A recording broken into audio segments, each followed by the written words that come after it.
Hey, what's going on, everyone? Welcome to the San Diego Comic-Con episode of Axalon News. Doing it on Tuesday today just because we both have off.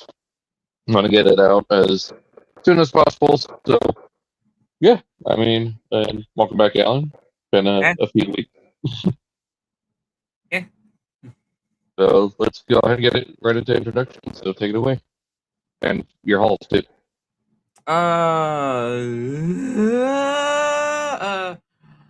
was it? I'm Alan.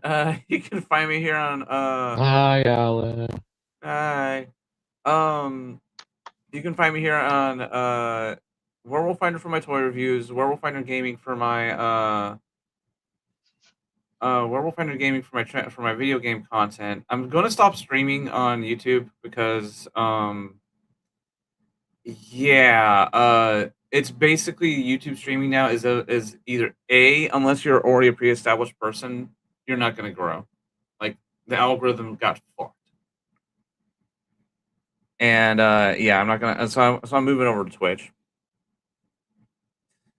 And it's depressing because like a year ago, we had around 20 people that would be on average to watch streams, and then it just tanked. Like I think it's also because like once we got out of the movie games, everybody stopped watching.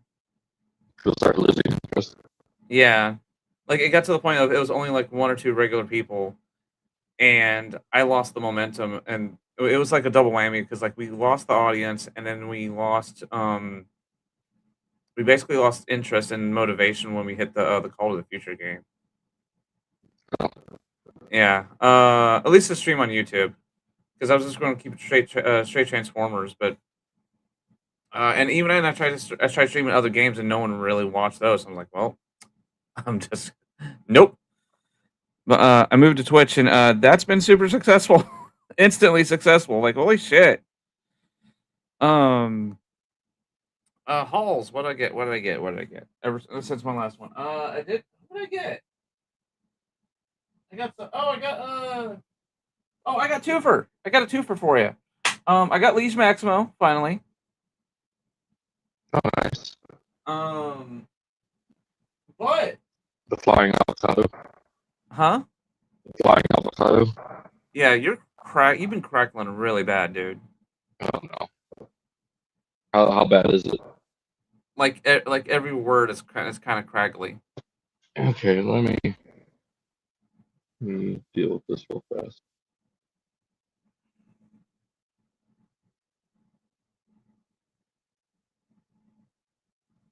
Oh, wait till go we ahead get and continue. Huh? Go ahead and continue. I'm just disconnecting my mic and I'm moving the mic over to my phone. Okay. But so here's something for you. So okay, so I got Leash Maximo, and I am now only 3 primes away. Hold on, let me go recount really fast. Hold on. 1, 2, 3, 4, 5, 6, 7, 8. 1, 4, 5, 6, 7, 8, 9, 10. Yeah. Oh yeah, I also got Quintus.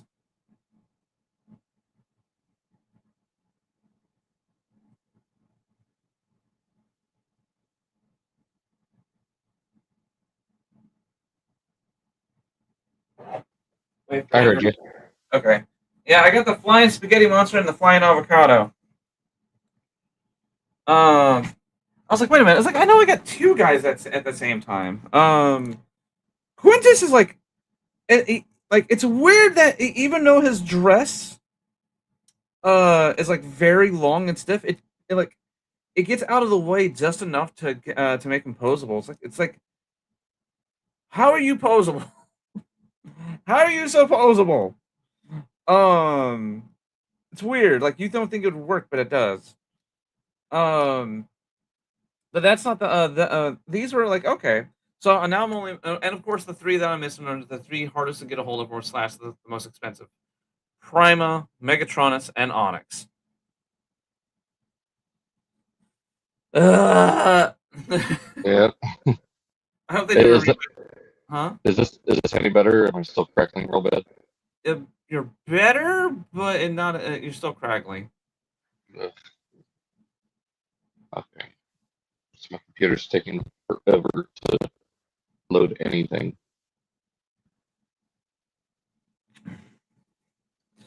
But let's see what else is there. But no. Oh, okay. So here's the real winner. All right, because like okay, got Leech, got Quintus. I'm still sticking to my guns. That I'm going to finish off the combiners. Oh, I got Onslaught in. Fuck. How did I forget about that? Minosaur's in the other room. It was a very big concept of what was it? Snap. It's the concept of like the empty legs were always throwing our perspectives off. Because I'm literally looking at Minosaur with one leg having brawl and the other leg being empty. And if you look at the leg with brawl on it, it looks fine. It looks normal. It looks proportionally right. But the second you look at the he got sent to the shadow realm. Good thing I can talk and fill the time. But like the weird part is that with the empty void that is the leg that is going to eventually become a swindle, is that since it's so kind of long in the way it is, it kind of messes with our perspective. That's why some of the first initial like photos and everything just looked off. But having it in person and then having it in person and having at least one leg filled definitely what's the word? Definitely will, I mean, fill the void. Uh-oh. Yeah, I'm starting off the technical difficulties.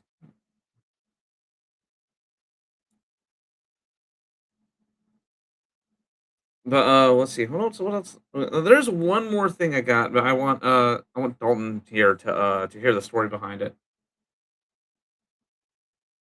So yeah, I am 3 primes away from finishing the 13. Technically 4 if you want to include Sentinel, because he's tied in with him somehow. Actually, hold on. If you want to include like everybody, like you have Sentinel Prime, and then you have the Unicron Soldier coming out as well. So if you want to include like the whole troop, it's actually going to be like closer to like what 15 figures. Okay, he's still here.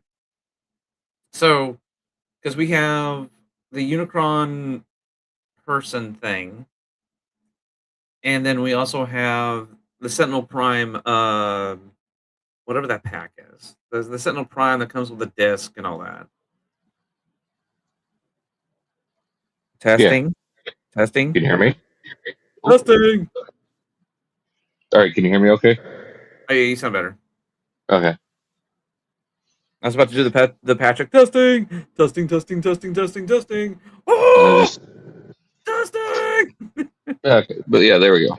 Okay. Yeah, I can believe they forgot I got fucking not Motor Master Onslaught. You're still talking about Minosaur being there because it's right there next to you. Yeah. Oh, and like no, he's in the other room. Oh. But it's because it's something I severely noted because I wanted to talk about it. Like, actually having it in person, right? It's the empty leg that messes with your perspective because once once you have him and once you have Brawl in that empty socket, it looks like a normal leg. It's just a weird perspective thing. The void. Okay. So those are the like everything I got is everything I said I was going to get. But the next thing on my list, it's off topic, but it's a story that I think you guys would like. So, no secret, I work retail. I work at Target. So does my roommate. My roommate actually is part of what they call the POG team or the presentation team. They're the ones that go around and like whenever like a new toy setup or a new Megatron is called Herald of Unicron. Yeah, that's that. Yeah, but you know who I was talking about. The Herald of Unicron. Yeah.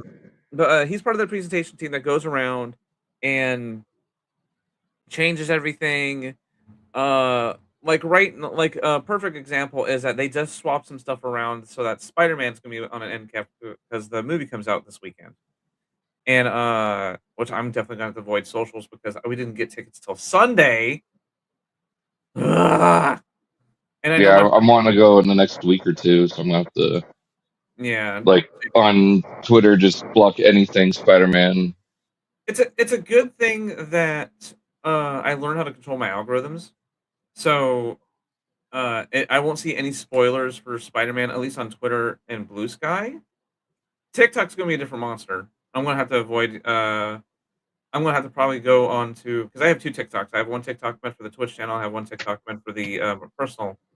I'm probably gonna have to stay on my on the Twitch TikTok because that thing is that algorithm is programmed strictly for video games. Yeah. Anyway, back to the story. So he gets to the. For those who don't know, Target is going through a big toy reset. Like they're going through a bunch of big resets right now. They just did a big reset for something called Fun 101.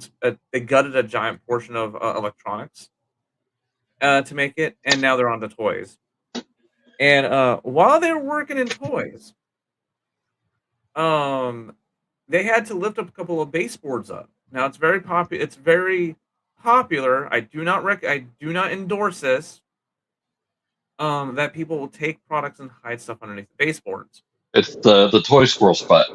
Yeah. Shout out to my good friend Mike. Also, because I really recommend that you guys do not do this because the second you do it, you are marked by AP. You will be followed. You will be watched.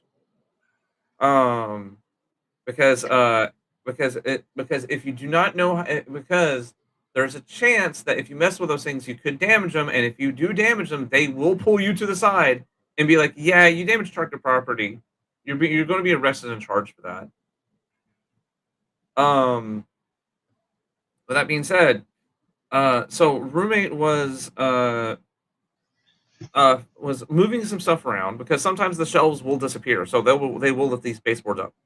And then he found, because he was lifting these baseboards up, he found a Voltron Legendary Defender die-cast figure under one of these baseboards.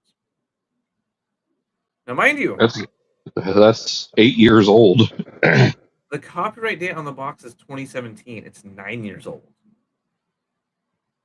Well, I mean, but it was released in 2018 when the show came out. I thought the show was like 2016, like 2016, 2017. Came out in 2018.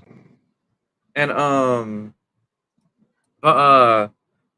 so it's a die-cast figure of it,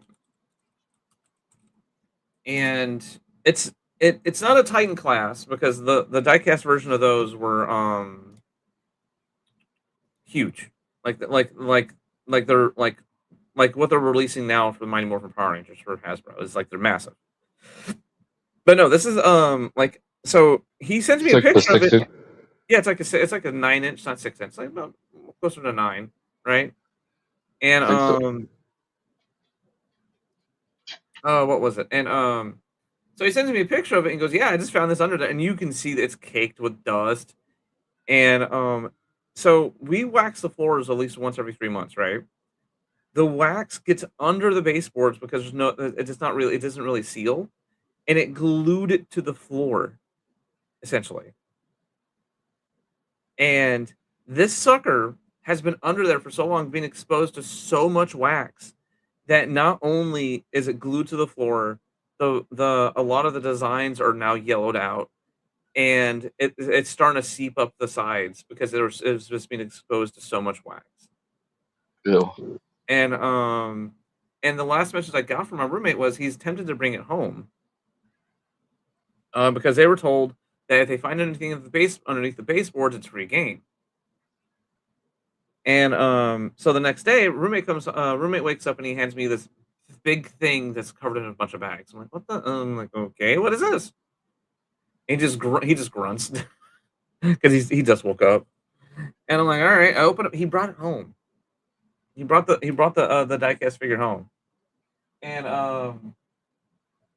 And I opened the box and it's still pristine. It's like the wax never touched the figure. Oh wow. The only thing it did touch was the instructions, because the instructions were not in like a plastic baggie or anything. They're just free floating. Yeah, they were free floating on the bottom of the box, but the bottom of the box was one of those sides where the wax was starting to creep up. And I was like, okay, well, it doesn't look like it's too bad. And I tried to open the instructions, and it just ripped in half. Like, yep, these are gone. And I mean, to be fair, I mean, if you need instructions for Voltron, you're doing it wrong. well, that too, but it's maybe I always look at the instructions just in case there's like some kind of hidden thing, or maybe I have to do something special, because I don't ever want to kind of touch upon the subject that we talked about in our group chat yesterday. I don't want to pull a PL moment. So yeah, I don't guess know. I missed that. Oh no, it's PL was briefly mentioned because I stopped watching him when he had a moment of like, I don't know what this part does or what this panel's supposed to do, but I don't read the instructions, and I pride myself on that. And it says in the instructions what to do with that panel and that part. So it's just like, moron. It's like I can understand people have a certain pride that they figure out stuff, but then to never refer to the instructions and then say I don't know what to do with this part, and like, dude, just read the instructions. That's why they're there. I mean, it's kind of cool to find out, like, find a hidden feature and be like, oh, we didn't know this was here. After the fact. But, I mean, come on. Anyway, yeah. Dude's full of metal. He's heavy. I mean, he's full of metal. Full metal. Full metal Optimus. I'm actually kind of glad because I never owned anything from Legendary Defender. The closest thing I got to owning anything from Legendary Defender is a roommate gifted me with a Funko Pop from for Voltron and Legendary Defender. The ones that have the head that can open, you can fit a mini pop inside. Yeah. But even then, he found it at work, and he brought it home. So it's like I've gotten more stuff from a gift than for Voltron than I actually want and bought.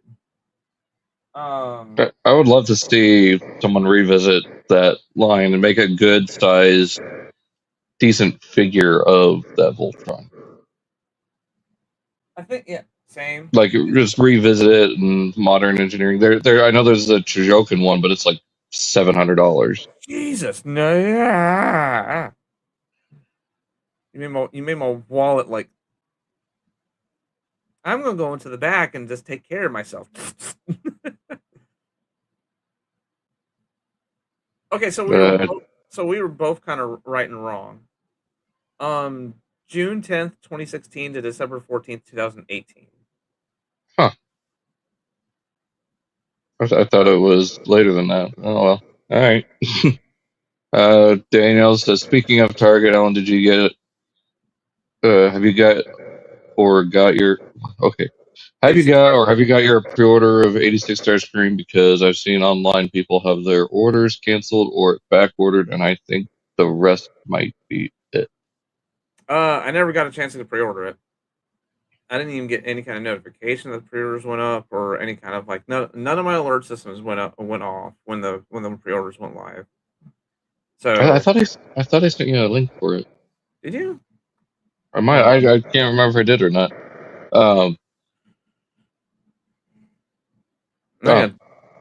Did you? I can't remember. Because like I said, I don't remember. I might have messaged the group and tagged you in it.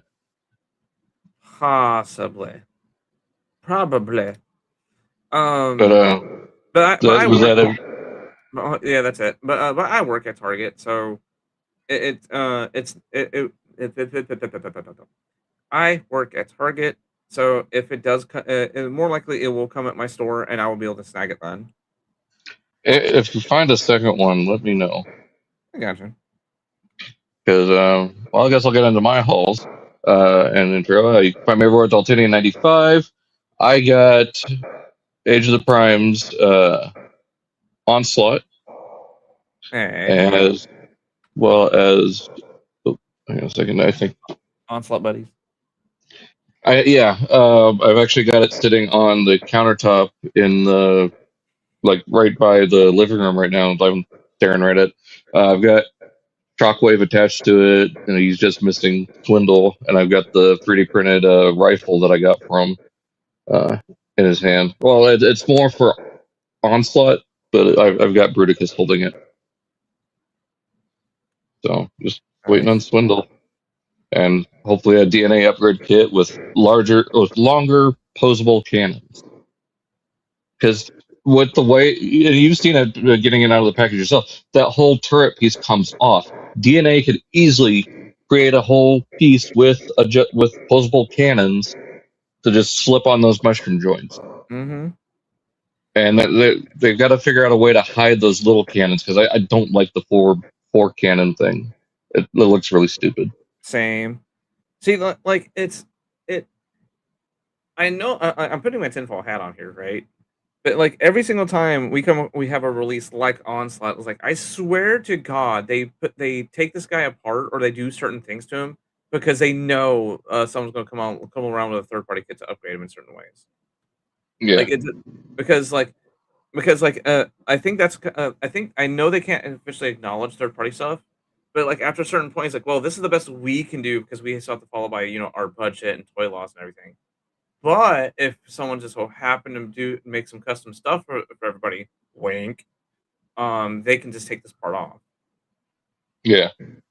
But then if DNA was to make some, like, they don't really need to extend the legs, but what would work as an extension is either show accurate or toy accurate new feet that just plug into the bottom, a la Perfect Effect with their feet upgrade. Just so he doesn't have the weird, like, hoof style foot that I don't like that they're doing with this. Like, if he had actual proper feet instead of planks under the figure, it would have been better. It's probably a give and take. It's the planks are the give and take of the frame system because they wanted. It's because like Bruticus is the first. I kept calling him Menasor. Bruticus is the first combiner out of all of these that actually have to have the he's the first combiner out of this new rewave of making combiners where the people actually form the feet instead of them plugging onto. I'm the wearing back of the legs. the back of the legs. A syndrome of I'm wearing my friend's situation, and they kind of had to make a middle ground of like, hey, yeah, but what happens if people bought this thing by itself? How can we still have the big guy mode still stand and walk around? And it's part of that. It's part of that design. Yeah, I fully get that. It would have been better, Be cool if the DNA did like the new foot extensions had a ramp, kind of like what Fans Project did with the upgrade feet to turn that Onslaught into the full anti-air truck, where you take the missile rack, you put it down as if it was going to be the legs for, let's just say, Barricade, because that name's familiar with that mold. Mm-hmm. And then the feet plug into those combiner ports. Mm. And then you have the full trailer bed. You just have the little side missile pods alongside the truck, and then you'd plug in the pods for Vortex in the Minicon ports on the knees. God, I really want to track that set down, but it's so expensive now. I'm still afraid of stripping the ratchets. That's what happened to my the munitioner, the Fans Project Swindle.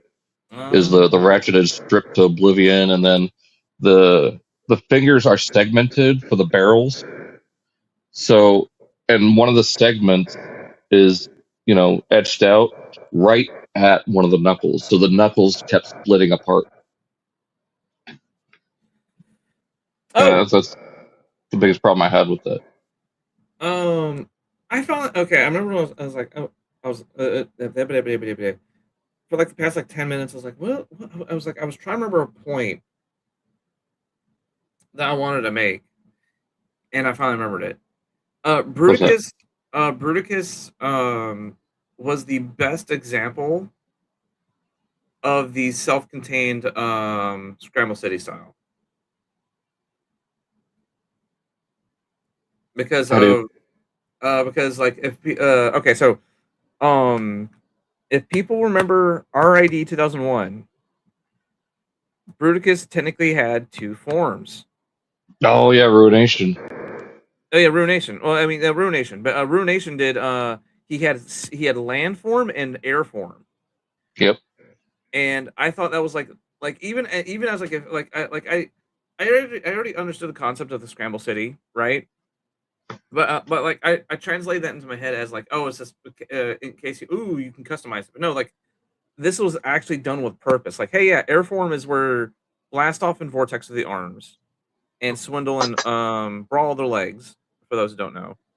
And he used Airform to fly around, and then he used Landform when Swindle and Brawl became the arms to be more tanky. Mm-hmm. That's my only complaint about this new frame system is that we can't do that. We can't Yeah. around. Without getting 4 new versions of the same limbs. Yeah. Now, will they try to do something like maybe down the road of giving us a tank that can become an arm and giving us a Swindle that can become an arm and vice versa? So we can do that because that's kind of cool. We may never know, but that's my only complaint about like I don't mind us not getting the Scramble City stuff. You know, the arms that become the legs and vice versa. Yeah, because they're going with more cartoon accuracy with these particular combiners. Now, if they do Ruination, they'd probably have to flip the script and watch them do the reverse, where the tank and Jeep become the arms instead. No, if they do Ruination. Yeah, if they do that, then we can get our land and air forms. But what was I gonna say? Then we get our land and air forms. But I can completely understand why they're doing the frame system because the frame system is much more sturdy. These guys can hold their poses and pose actually pretty damn well. Yeah. And we have to give on and the one thing. No, Superior. I was just gonna say Onslaught has. Bruticus has ankle tilts, but no, it's like no Superion and Menasor had them too. Yep. But still, hey. I mean, at least Bruticus's calf doesn't stick out half a mile. True. But think about it this way: like the last attempt we got at the combiners for Bruticus, Superion, and Motormaster, they didn't have ankle tilts. Nope. So like we have to give the frame system and Menasor kept falling apart. He just kept tumbling over himself under his own weight. Mm-hmm. But I forgot what I was gonna say. But yeah. But the other thing I got, which is why I need you to look for another one, is I got 86 Starscream, but he's got a cleft lip.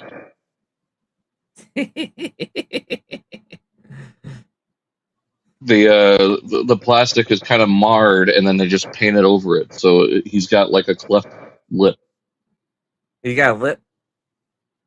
I'll have to send you a picture. And I tried contacting Hasbro Pulse, but we don't have it. It's like, why don't you have any like extras that are not in like marked for sellable inventory in case something like this happens? It's stupid. It's stupid that they don't have any. You know, here's for QC issues or for broken ones, so we can replace them. These are not for sale. You know, I just. We can either give you a free return or send you something of equal value. It's like, no. So, knowing how Hasbro operates is that they probably what they do have is probably marked for sale for not for sale.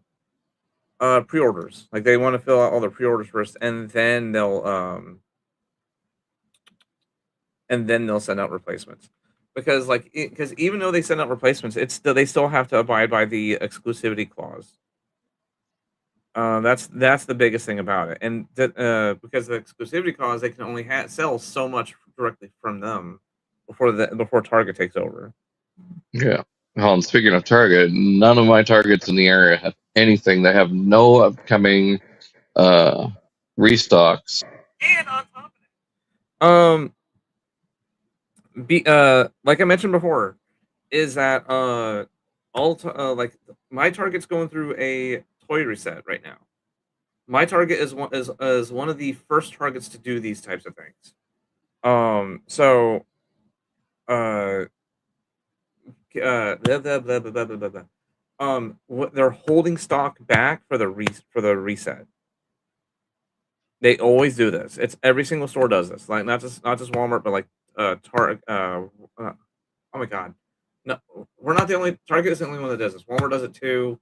Anybody who has any kind of planogram system will always hold stock back, especially new stock, until the reset happens, and then they'll put it out. So, contrary to that, we went on Saturday to the Target that's on the east side of El Paso here, and they said they sold the last one just the day before. So they have them. They put them out, and it's just they said they don't have any left. They don't have any scheduled replenishment. That sucks. So I don't know if they just have it marked that they're out of stock until they do the reset. Because it said they had none in the bag, obviously none on the shelf. It's just why I don't understand why Hasbro made Starscream, one of the big legacy characters, an exclusive. That is such a stupid. Yeah, he's freaking one idea. of the he's one of the big four. The big four being Optimus, Bumblebee, Megs, and Star and Screamer. Like this should have been the other way around, where Thundercracker should have been a Target exclusive. None of them should have been exclusive. They're seekers. Everyone's going to want them. Like the only one I could see Target, doing as an exclusive is Red Wing. Red Wing should be the only Target exclusive seeker. For obvious reasons. Yeah.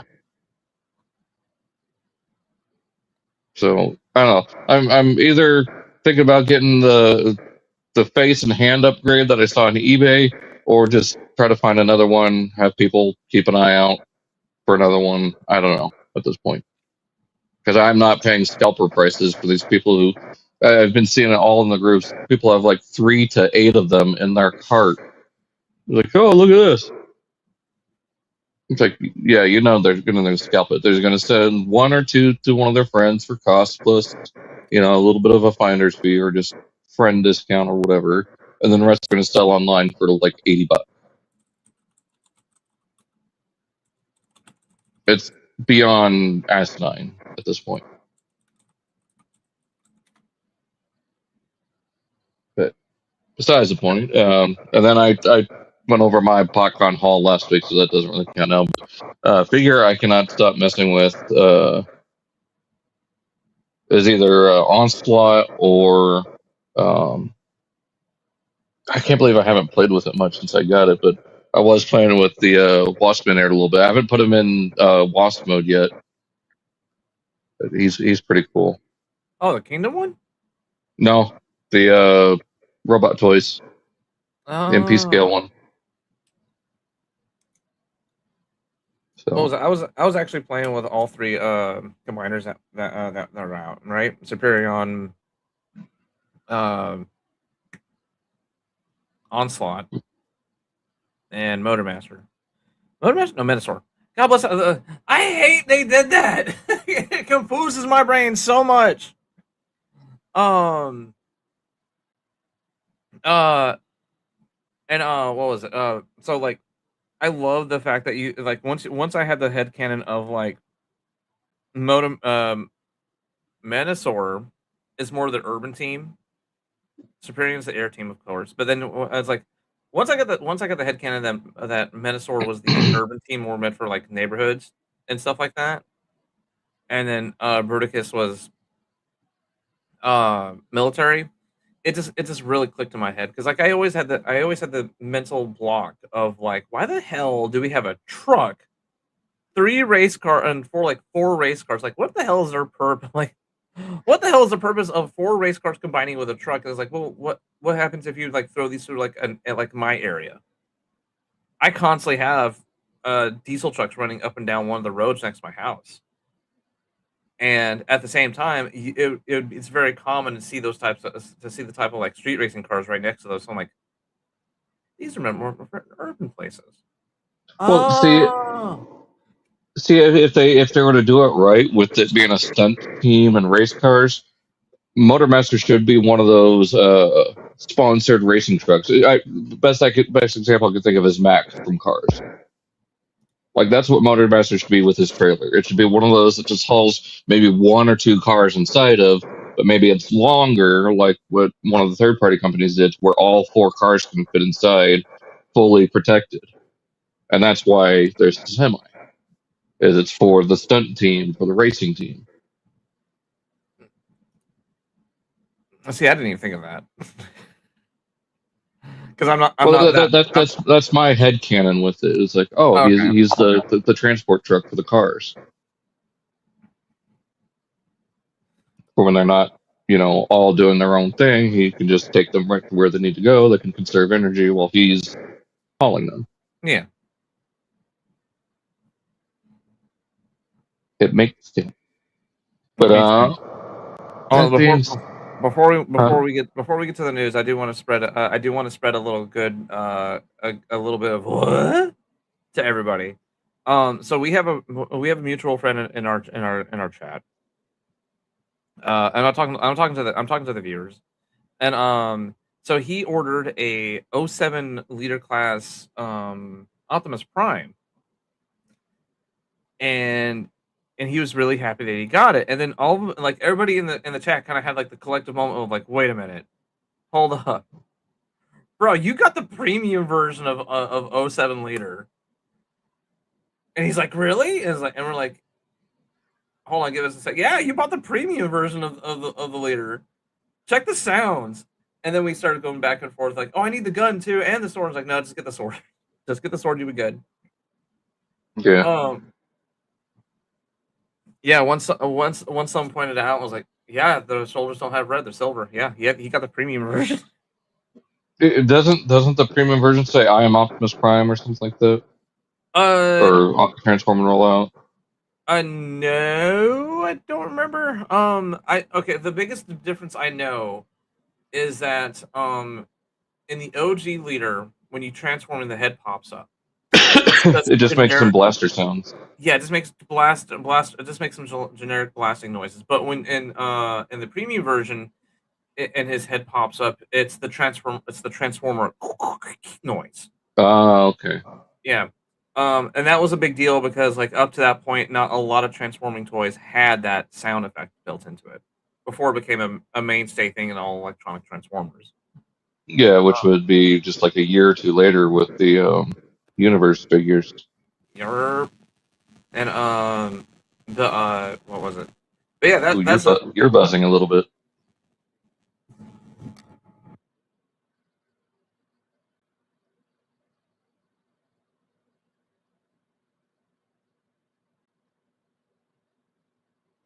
Buzz. Okay, that's better. Okay. It's weird when the buzzing happens. It doesn't pop up on any kind of on anything. Whenever it happens, and I'm either streaming or I'm on Discord or anything like that. Like nothing has any kind of indicator that I'm making noise. So it's weird. Yeah. There's your happy moment of the day. Dude got a premium version for a figure for cheaper than he thought. Too bad the sword's gonna probably break him though. Yeah, I mean, some of those harder exclusives to find are going to have extremely expensive accessories. Like, I think I've said it before. Before the reissue came out with Crypticon, it was either Raider. No, it was Full Tilt's gun itself went for at least $30 to $50. Yeah. What was I'm trying to remember what it was, but like. But I think like we can kind of like chalk this up to like this has happened multiple times where if you just want a figure, it's actually reasonable to get. But if you want it complete because he had like a small handgun that a lot of kids lost, it instantly like tripled the price because of that one handgun. Yep. Q, Oh, and I was like Q like 3/4 3/4 of the fucking G1 market right there. Yep. Is because they had like these tiny ass handguns, and a lot of kids lost them at the during the time. I just remembered what my figure of the week is. I cannot stop playing with. Uh-huh. I said I just remembered what my figure of the week that I couldn't stop playing with was. No, I'm saying, what is it? Like, what? Oh, Like, wow. So at BotCon, boyfriend wanted me to pick out something as an early birthday gift, and I found it for $45. It was nearly pristine. There's a weird paint streak on his face. I think that's more of a factory thing. Mm-hmm. Because it's coming down from his antenna on the base robot head, but classics Jetfire. Huh? Classics Jetfire. Okay, you cut out right as you said jet. I'm like, what? Oh, I think it's because I've got my earbuds in and they have this thing at the top because it's the Skull Candy smoking buds. Yeah. So if you touch it a certain way, it like pauses or. Okay. That's the one that had like the nose cone like split in half and came up on his chest, right? Uh-huh.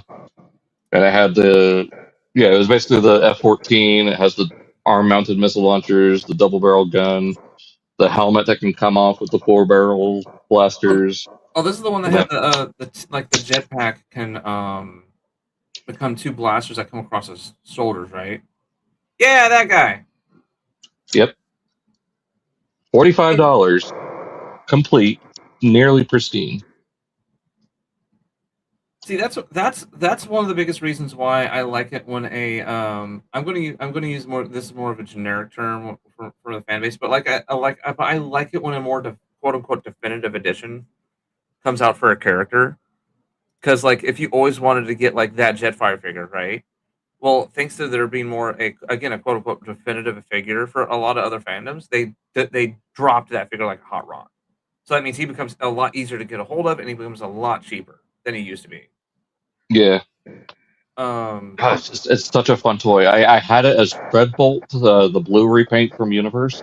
Yeah. But the antennas broke, and I think I lost one of the missiles. But to have it as Jetfire, and then just the paint on the wings in jet mode, I love the striping. Oh, it's so beautiful. What was it? Oh my goodness. Like good example for me would be Cup. I know a lot of people like the Studio 86 version, and that's their definitive version of Cup. Give me my pickup truck from Generations.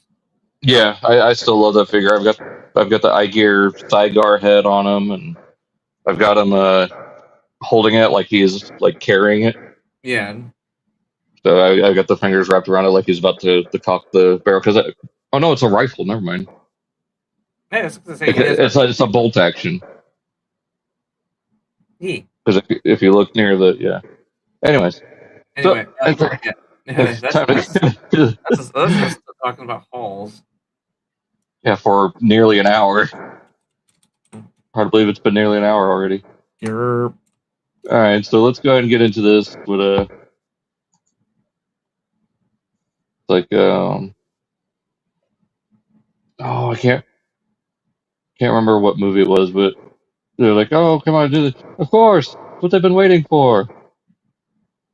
Huh? Anyways, I can't remember what it was.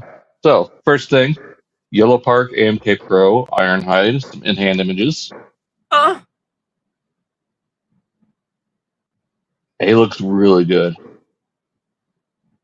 That is insanely good. This is where I will instantly show a lot of the movie haters, and I will point this to all the movie haters and be like, look at the detail on the sucker. Like, you can say he's ugly as possible, but they got screws highlighted on the sucker. Mm-hmm. Like, you cannot tell me like this that he looks good. You are lying to me if you say he doesn't look good. And I already know what some pictures are coming up, and yeah, I'm gonna have to get all of them. Before we get into that, here's the this is the Rise of the Beast version of Shatterglass Prime. I don't know, that was it was 3-0, I think, that we looked at last time. Yeah, this looks pretty good too. I mean, I still don't think anyone can get those colors quite right, and we will definitely get into some weird colors when we get to the official announcement, because I don't know what the hell's going on with one of them. Yeah, looks pretty good. Then of course there's this set, which is these are the minis. So these are the little simpler builds, kind of like what BotCon's been using for their exclusives. Oh, I think I know which one these are. These are like this is like the Like 6-inch tall ones. Yeah, I got the 07 Prime on my computer. Yeah, this is the more professional color scheme, I guess, for Megatron. It just looks more weathered. I still think that green or that tan is too greenish. It needs to be just a little bit more sand colored, I think. Yeah. You know the bad part is if we try to go back and like if we go look at the raw renders that they're not exposed to real. Oh god. What if the raw renders are legit that color? And I'm like, well, shit, we were wrong the whole entire time. All right. I'll be like Farnsworth. I don't want to live on this planet anymore. No, I don't want to live on this planet anymore. But that Dark of the Moon Nemesis looks awesome. I love the more green shade to the flames instead of teal. I think that works better here. Oh, just imagine if they did a Toxitron, the green and purple, but the flames are that weird sludgy brown. Ooh. That'd be cool. Oh, I just got nostalgia backhanded. I'm going through eBay listings to try to look for a sword for our friend, right? Mm-hmm. And got instantly backhanded by a fucking Revenge of the Fallen leader Optimus still in the box. Oh god. It's like, you remember this? Imagine the batteries are corroded. Oh, they would, because it's pushing 20 years old now. Yep. There we go. Some more Yolopark. This is at what was it ACGHK? This is in Hong Kong, I believe. Yeah. Yeah, there's the Yolopark Ironhide. They're doing jazz. Got him able to split apart. Why you gotta be dirty like that? This is Bumblebee or Rise of the Beast Bumblebee? One of the three. I want to say Bumblebee movie. I think it's Bumblebee movie because Rise of the Beast Bumblebee, yeah. Because Rise of the Beast Bumblebee was like actually kind of like a weird like half and half. Yeah. Because he had the Camaro chest from the beginning of 07, but like his arms and legs were still Bumblebee movie, like a little bit more smooth. Look at the gears in the ankle. Yeah. Oh, yeah. Oh my.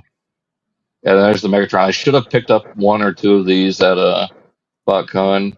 There's the hologram, partially clear version that of Bumblebee Prime that they're doing. Shattered glass. There's Defensor. God, Bumblebee tuna. There you go. There's your boy. Oh, don't we have a size comparison as well? Like I remember Computron, or yeah, like someone had a picture of this. Was it this Computron? I don't remember if it was this one or a different one. Because there's the one that's loosely named after a grocery store. Sentinel. Oh, blackout. Oh, he's gonna look so good. Here's the 76 Camaro Bumblebee.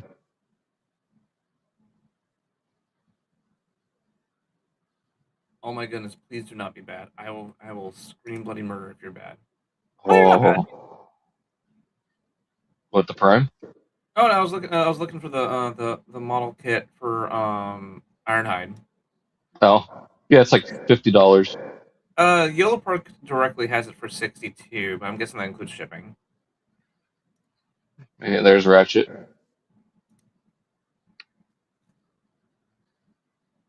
Yeah, I kind of had like we've seen it already. We've seen it more than a handful of times. That once they saw the positive reception for Ironhide, they're like, okay, yeah, we're on the right track. Show the rest.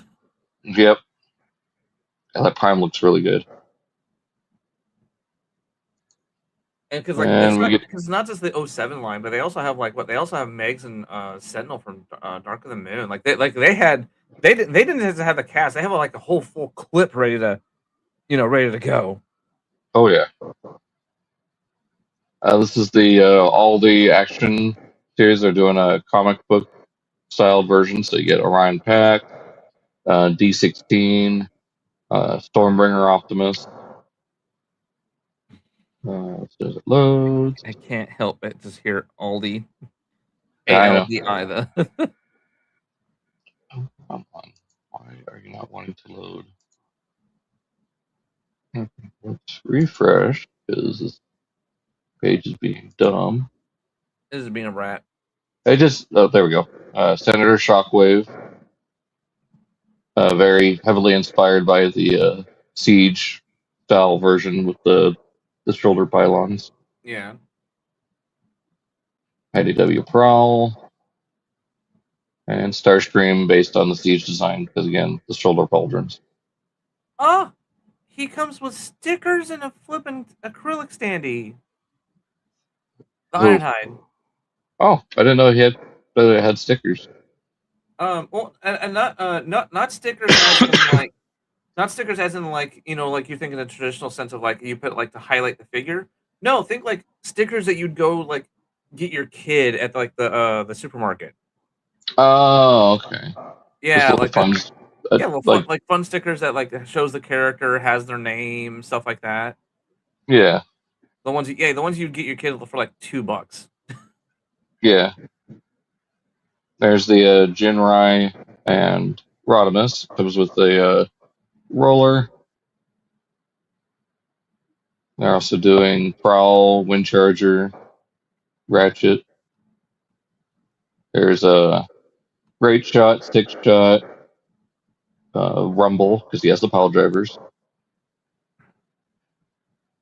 Yeah, well, that's it for Auldey. This was announced just a couple days ago, but Robosen is doing a corpse. They're calling it the Fallen Leader Optimus Prime, and it's got new recordings from Peter Cullen. It's the flagship model. It's going to be $999 compared to the usual $1,200. Ow. Yeah, I know. That still hurts. I think it's too gray. I hope that when Hasbro does the sleep mode one, it's kind of like what Takara did, where it still has just a slight amount of the red and blue, but it's heavily desaturated. Like it's still gray, but you still get a little bit of hint of red and blue. I'll wait till we actually get it in hand, because like we stated before, when they take pictures on that pure white background with pure white lights, it will flood the thing with this Robosen is these colors based on the videos and everything, but I'm talking about the Hasbro actual Studio Series one. Okay. Whenever that gets announced. Some more in-hand pictures. Got Tailgate. He's coming out very, very soon. Yep. They did some retooling on this. So apparently the shoulder wheels no longer rotate around like they do on Windcharger. Mm-hmm. And for the inner thigh, so you see the hinge right here, it's all perfectly smooth, right? Yeah. Well, for Tailgate, they added this little tab here, so you can no longer rotate the wheel in. So they're trying to keep with that slight design change that he had compared to Windcharger. I believe they're also going to keep it like that for the retro version of Windcharger and Rook as well. I do like that head sculpt. Again, people are still going nuts. Oh, it's not IDW. Well, it's not meant to be IDW tailgate. It never was. Like we'll get IDW tailgate in Studio Series. That's another thing.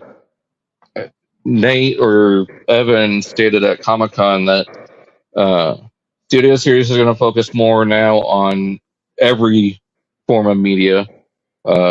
Especially starting in 2028, they're going to expand even wider than what they are next year. And then mainline, so Age of Evolution, is going to be more fun and experimental. So they're going to do just random characters throughout the universe. It's not going to be G1 focused or like focused on any particular thing. It's going to be more expansive. Which, I mean, it makes sense because like we were I've been saying it basically as soon as this podcast has started, and I've been saying it for a while, is that notification that Studio Series had a ceiling. Eventually we were going to run out of because it started off as a movie line. Yep. Eventually we were going to run out. We were going to hit that, and we only had X amount of people. That's when they started doing like the concept art and like the gamer edition. And the gamer edition is because they knew themselves that at one point they would run out of people to do, without having to go through them again. So this is what ultimately the Studio Series was going to evolve into, and a lot of people, not a lot of people, but basically they showed us what they were going to do with it with 86 when they were giving us people who they're using a single scene where they're doing nothing or they're just dead as an excuse to give us a brand new posable figure who just so happens to have his attack. I'm using Windcharger for this little mini thing, where they give us a brand new figure and they give us the little effect part for one of the attacks they use in a single episode. And it's like, but then that's not really for the movie. The movie, he's dead. He's a corpse, and not even like not even like a corpse, like as in like you just fell over kind of corpse. No, we see wounds in the dude. Mm-hmm. So at least with the Trauma 2 packs that we had the before and after shots. Like, oh hey, this is before they got killed. This is them after they got killed. That was completely different. But like, we did get the heads up that this was going to eventually happen by them just doing characters that only had like Sunstreaker. Sunstreaker only had like what? Oh no, half a second. Both of them. Yeah, because they share a scene and they don't move. It's the only animation in that whole scene is Prime's mouth. Well, Sunstreaker was in 2 scenes. He was with Cup after Rodimus is attacking the shuttle, and then he's somehow on the Autobot shuttle with Optimus. Oh, that's right.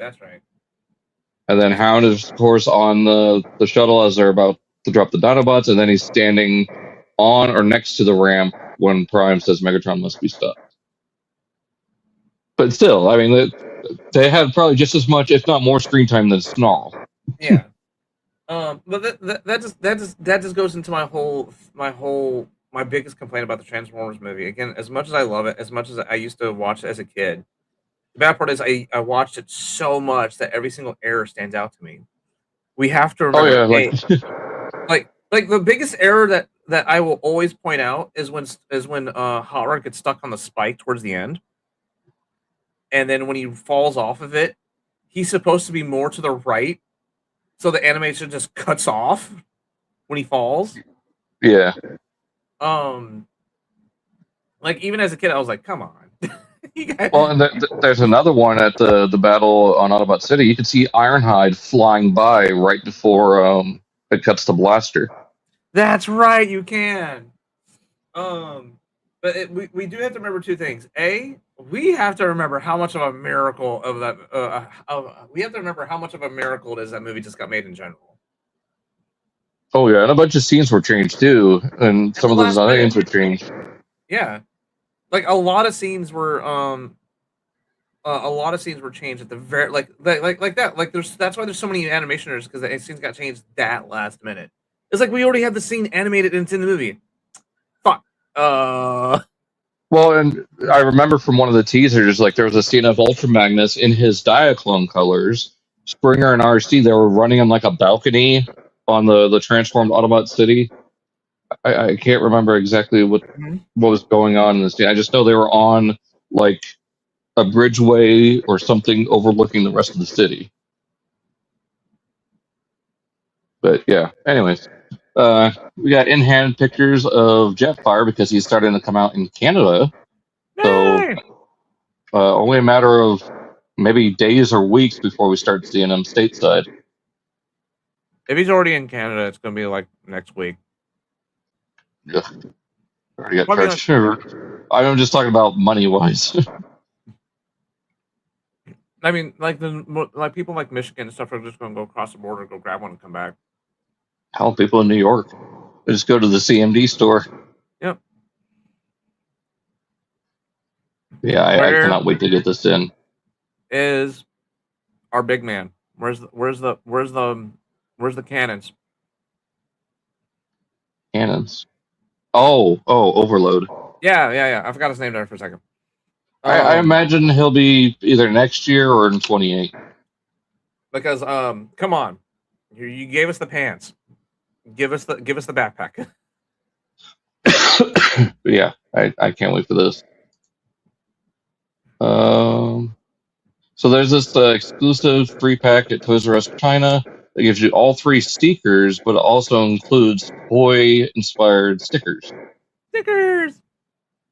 So you can have your movie seekers look how they would as toys. Toy store.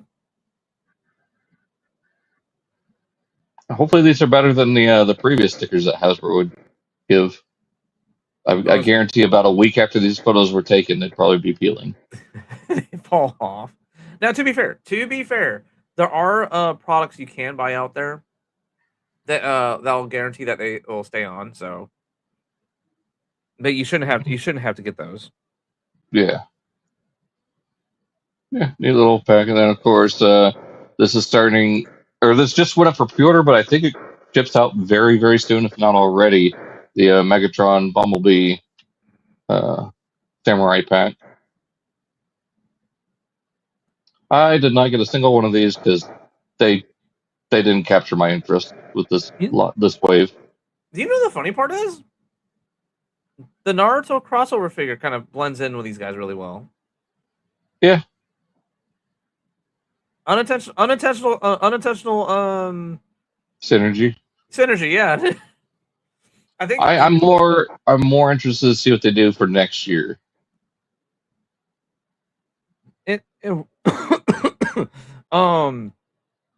Probably what happened, it's probably the other way around. They probably used the Naruto crossover as the inspiration and kind of like the design of like follow this to make these guys. Yeah.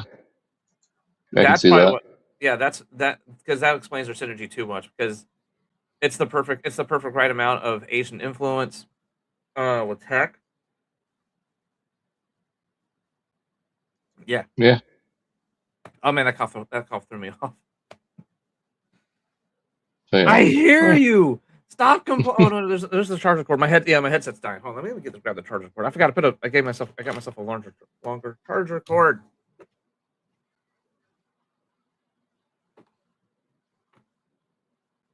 Blah, blah, blah. Hold on. Plugging the sucker in. There. I'm feeding the headset. All right. You back? Yeah, I'm back. Okay. So, got some more in-hand shots here. We got the green legendary Lyle Convoy. I cannot wait to get this thing. It looks so good in these final colors. Bruh, he looks like okay, there it is. I was just gonna say he looks like an old school 90s glow in the dark toy. And he actually glows in the dark. He does, yeah. So it's, oh, imagine charging this thing under a black light. Like, it would glow in a lighted room. Bruh, and I basically have a black light in my room at all times. So hey. Yeah, I'm super ecstatic to get this, and I can't wait for them to eventually do Gal the Convoy and Lio Jr. based on what we saw in the Legends manga. Yeah. They're gonna milk this mold for everything it's worth. Is Hasbro trying to make a comeback with glow in the dark stuff in between this and the Megatron? Well, this is Takara doing this. Hasbro has no hand in doing this one. Can we can we bring back glow in the dark stuff? That, like, I miss glow in the dark stuff. That'd be great. I mean, they kind of did it with the Scare Glow Starscream too, but that was more Mattel. Cyberworld, they're introducing Lockdown, and he turns into a wolf, dingo. I want to say a wolf. Canine. I'm just gonna say canine.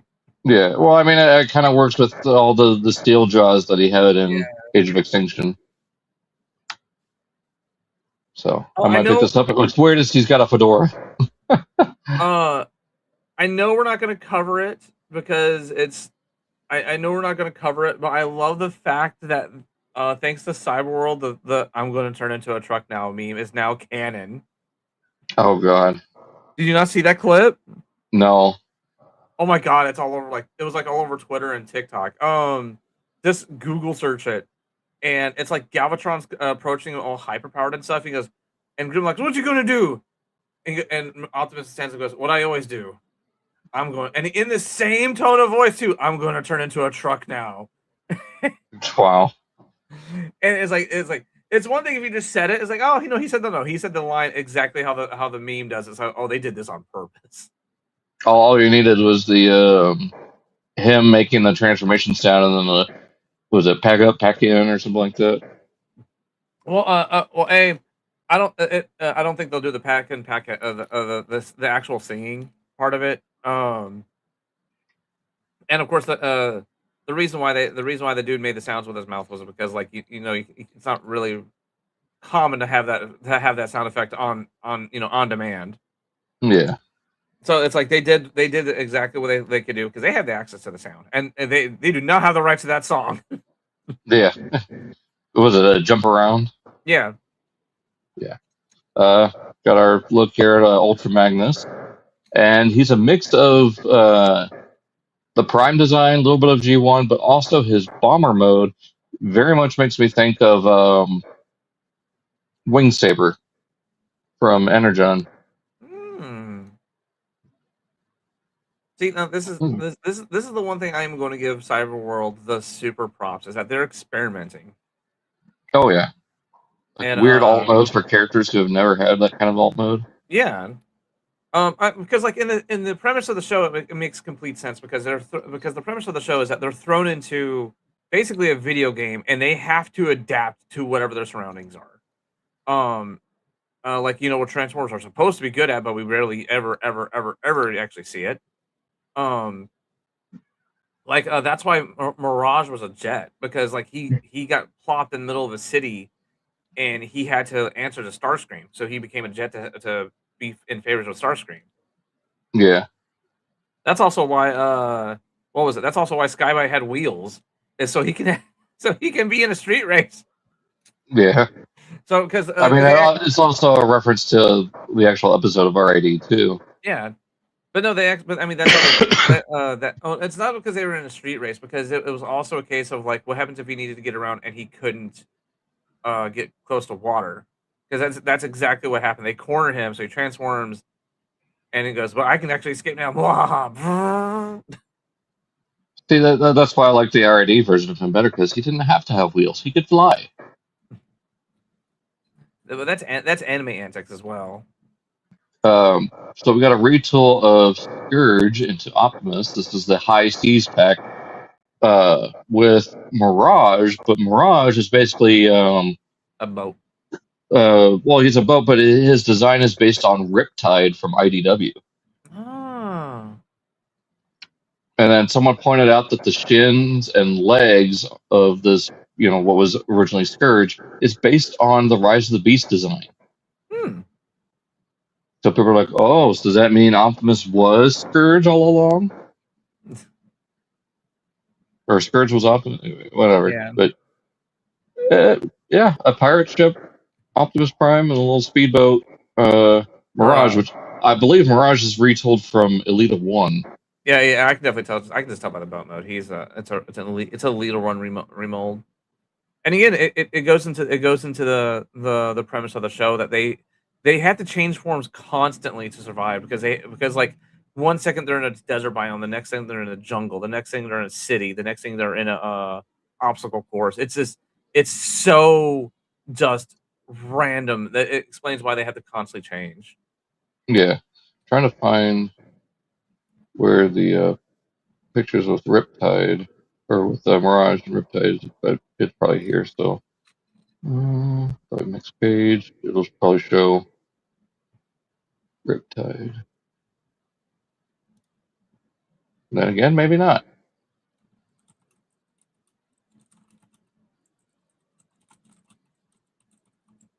And of course, Energon Mirage. Nope, I guess not. Okay. Duct taping yours. What the hell? I watched we watched the newest season of King of the Hill a few days ago. It's so good. I've been yeah, me need to watch.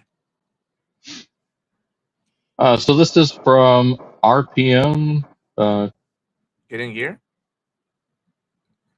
I think so. This is for the I said RPM getting gear. It was a Power Rangers reference. Oh. Reformatted edition. So you get these were at Comic-Con. The T-shirt. Then these tapes, I believe, have the soundtrack on them. So they're all exclusive. Yeah.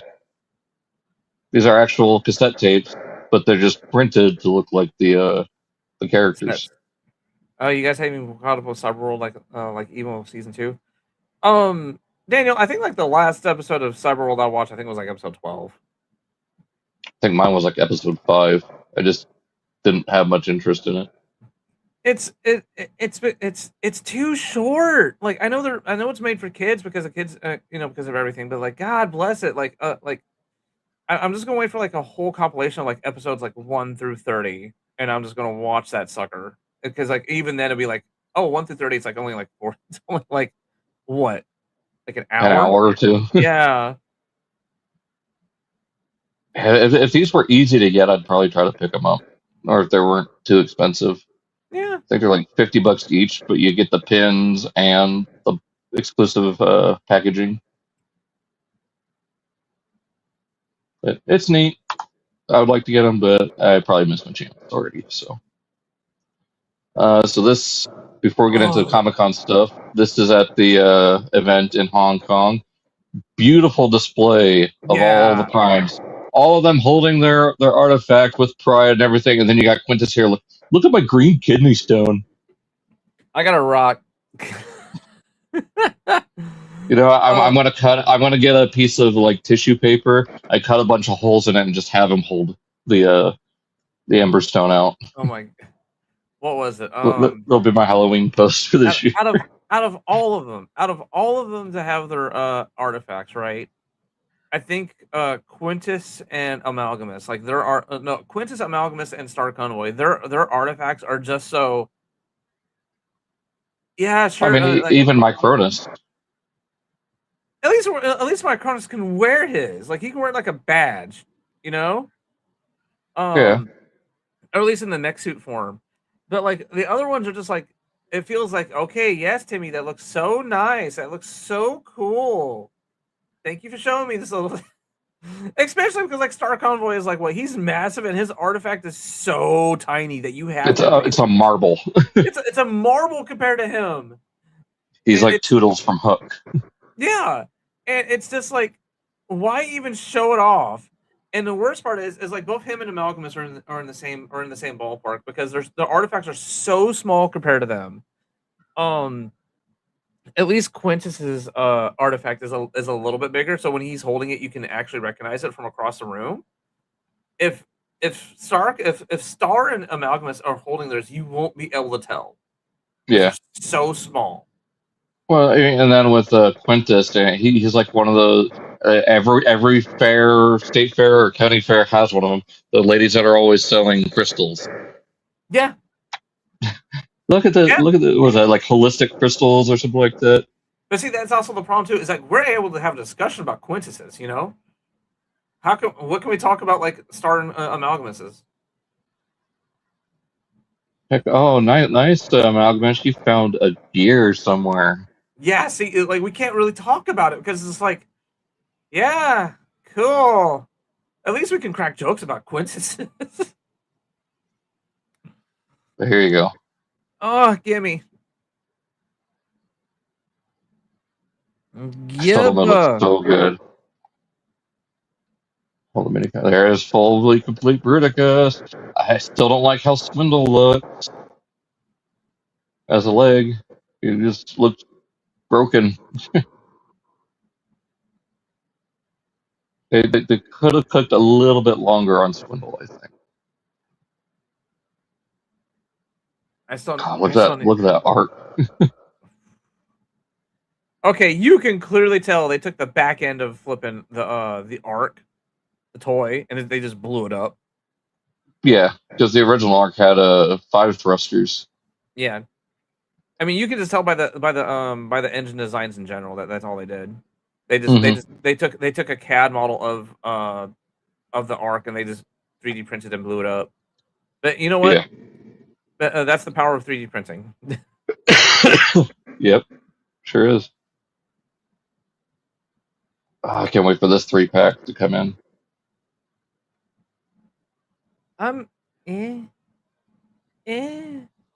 Oh, there's something about this that I'm kind of pissed off about that we'll talk about here in a few minutes. There's the Missing Link Grimlock, which someone has the regular version in hand already. I just forgot to include it. So, Missing Link Ratchet and Ironhide. Yeah, Ironhide. Yeah. I had to severely stop myself from saying Clank. There's that. I need to get this pack when it goes up. I'm tempted to get this one, but I don't know. $75. It's yeah. Okay. To be fair about this one, it is a convention exclusive. And convention exclusives are usually a little bit higher because of the premium thing, the premium part of it. So it's because it's not just that you're paying for the figure, you're also paying for the box because the box. Yeah. Which I can't. The box, the newly molded Jazz, the trailer with all the paint on it. Yeah. It still blows my mind that like everybody had a cereal in the 90s, not the 90s. Partly the 90s, 80s, 90s, and early 2000s. Everything had a cereal. Everything had a cereal. The Atlantis movie had a cereal, from the early 2000s, and Powerpuff Girls had a cereal with Pop Rocks. Well, okay, SpongeBob has had several cereals over the years. Yeah, and his current one is just Kix with the Kelpo on the back of the box. Which to be fair, in the show, Kelpo is depicted as being like basically like Kix. So yeah, is all right, cool, all right. It is technically show accurate, and I give it that. But to find out that the Transformers never had a cereal and it got canceled, too, is like, really? How big the Transformer? Mr. T had a cereal. Yeah. The '89 Batman movie had a cereal. Did he have a cereal? Probably. I know the Ninja Turtles had a cereal. The image of the cereal on the side, it takes me back to early YouTube with the NG Smooth Energon O's commercials. Yeah. So I can't help but think of that, and then just everyone getting sick from eating it because it's so toxic. Like, I think the only one that didn't was Shrapnel. Okay, so He-Man did not have his own cereal in the 80s. He, though, did get a special limited edition cereal for the Revelation cartoon that came out a couple years ago. Yeah.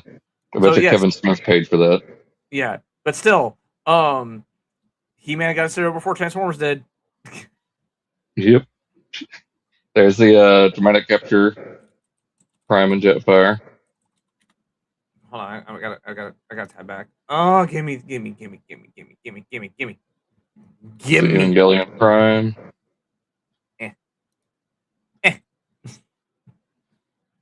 I can't wait to see what the actual 07 Leader Prime looks like for next year. Hopefully it blows this one out of the water. Also, yeah, there has never been a Transformer cereal. There's been a couple of like Transformer like prizes in cereals, but not an actual Transformer cereal. Yeah. I cannot wait for this Scourge to come out, or this Nemesis Prime. Where you gonna put it? I don't know. Gonna be somewhere on the floor until I can find a good spot. Give me my man. Oh yeah, I can't wait for Sideswipe. That'll be my first movie masterpiece figure. It would be the MPG Optimus. Hold on, let's see how many do I have? Hold on, can you hear me, or am I coming in like really soft? I can hear you. Okay. Because hold on, let's see. Movie masterpieces. I have Optimus, Bumblebee. I have the whole like Autobots. I have Optimus, Jazz, Ironhide, Ratchet, Bumblebee, and then I have Barricade, Bone Crusher, and Starscream. So you're missing 3 of the Decepticons. You're missing Brawl, Megatron, and Blackout. Mm-hmm. And trust me, I've already know the prices. I was super pissed on Brawl. Brawl came into stock. Was like, hey, I'm here. Sold out instantly. Never restocked. And it's just like, yeah, now I have to pay like a $70 markup because he just disappeared. Yeah. Didn't even get a chance to didn't even get a chance to get it, you know? Yeah.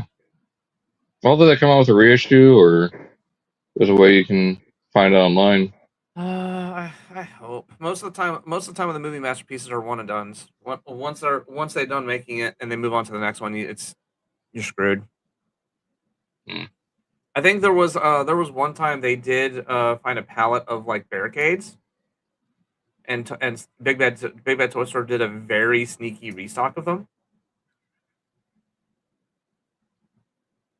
I saw a Grimlock at the Target, the other Target in my area. I should have got it. Well, these are exclusives for this convention, kind of like they did last year at the Prime, where they're battle damaged. So I don't know if these are hand painted or if they're just a small run. But yeah, these are exclusive for the Hong Kong event. Oh. We're showing off all the G2 Dinobots, which I'm still missing Snarl and Slag. I'm pissed that I missed the sale before they sold out. MPG Prototype RC. Primes, there's Rumble and Frenzy. MPG Hot Rod. The other tape. Megatron Bumblebee. Damaged Megatron Full Swing Honda Hot Rod. It like that Hot Rod being a so-called masterpiece is kind of like, really? Well, it's the style gen, so it is upscaled to masterpiece scale. It does have improved articulation. The style gen is supposed to include, design influences from past figures, but this is primarily focusing on the '86 design. Yeah, I mean, they all they did was they just took the '86 model and they just tweaked it. That's all they did. And blew it up. Yeah. Yeah.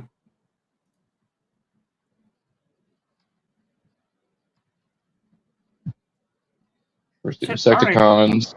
Power Rangers not only had a cereal, but they also had an oatmeal. Ugh. I'm looking up old cereals of like some of my childhood stuff on the side. So here's the Grimlock and Megatron, and Megatron's colors are heavily based on the Siege battle damage Megatron. Yeah. So there's that. Pre-orders went up for these, I think, on Thursday or Friday last week. So right as Comic-Con was starting. I still need to get my pre-order in on at least Prime and then these two weaponizers. They actually look really good. Like seeing actual photos. Yeah. Official photos. I mean, I probably won't pick them up because I have to start being more picky on what I buy. But they look good. I at least want the Prime and the Cybertronic, the Decepticon weaponizer. I don't know about Cybertread. Because I've seen people using Prime as 13 or the Arisen. Mm-hmm. And I could see that working. Like as the pre-Optimus Prime incarnation. What's interesting about this Megatron is he's got all the minor stuff, but he's also got his fusion cannon from Siege, or the tank barrel gun, but it's the sword pieces have been removed, so it's just the cannon, but it's got a big hole right here through it. Huh. So I don't know what the reasoning behind that is, but maybe it's because the plastic that the blades were made of, they just couldn't do in clear. And they didn't want like big pink sword blades.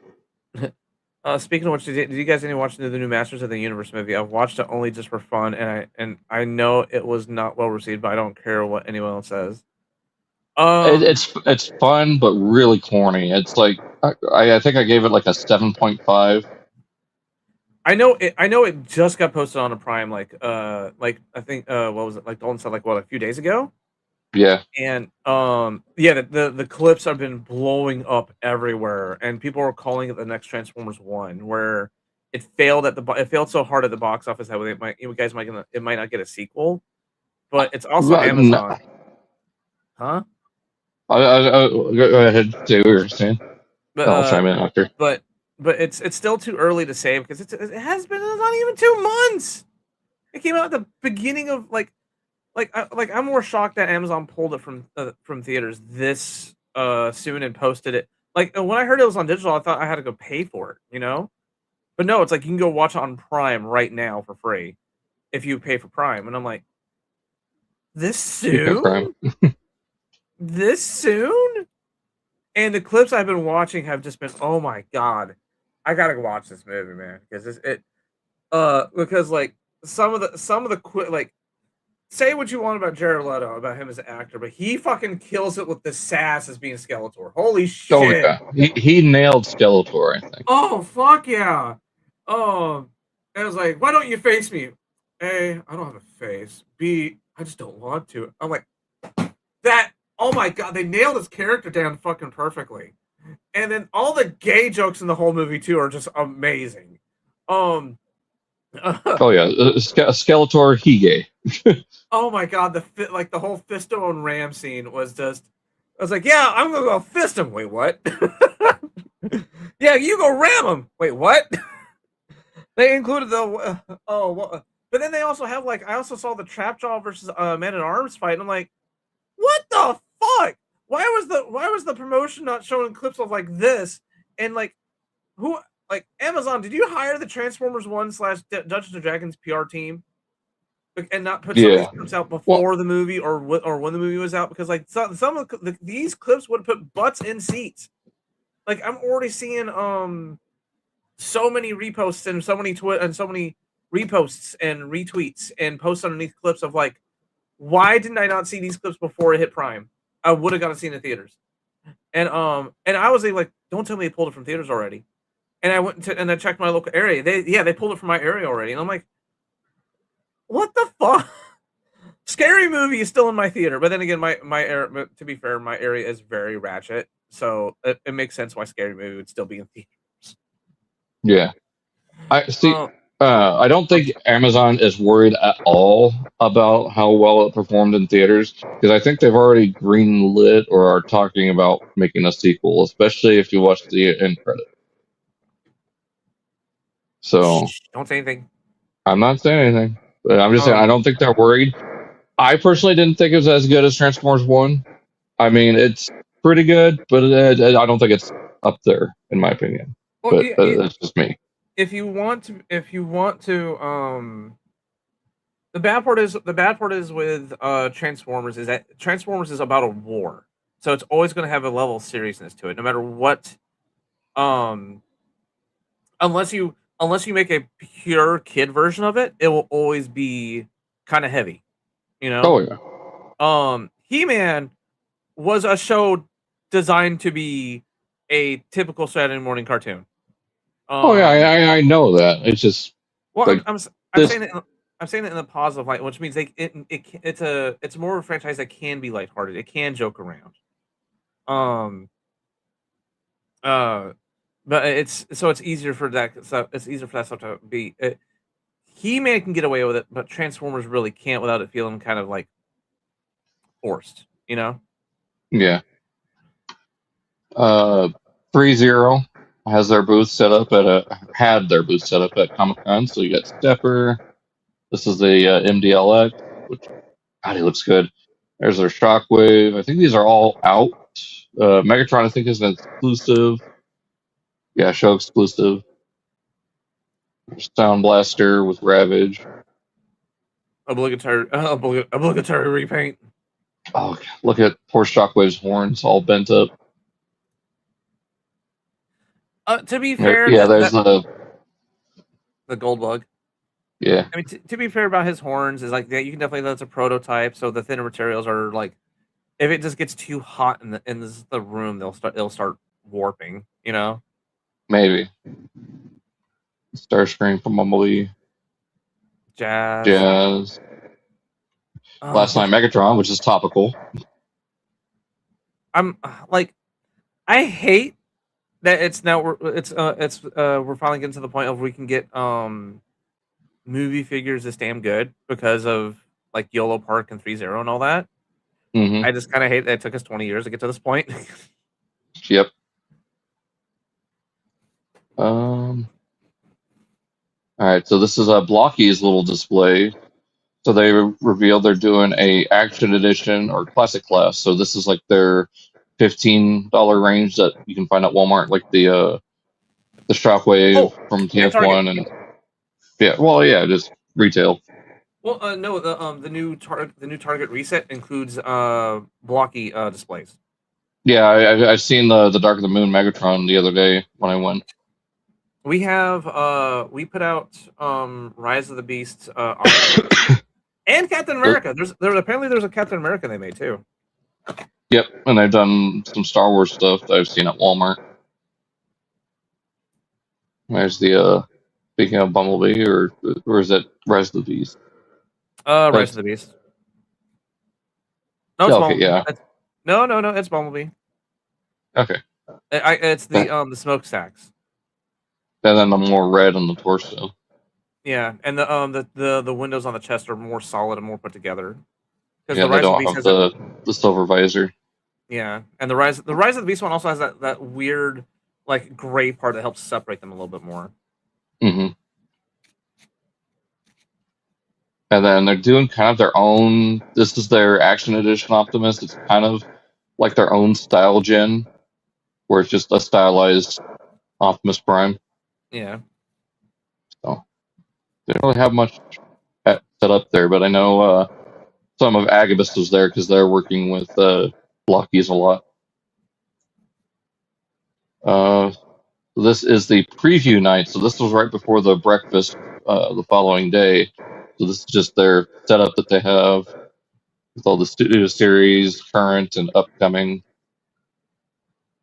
I need to get those stickers. There's a Cyclonus, which I do have a thing of in-hand, or there is in-hand photos that I'll bring up here later. First, the HasLab Unicron, which may be a tease for what might be announced soon. Of course, Titan Grimlock.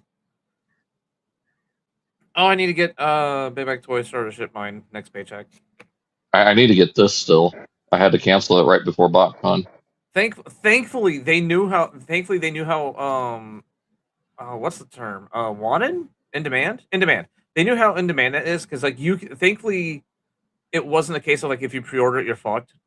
If you didn't pre-order it, you're fucked. It is a Oh, case the Matrix.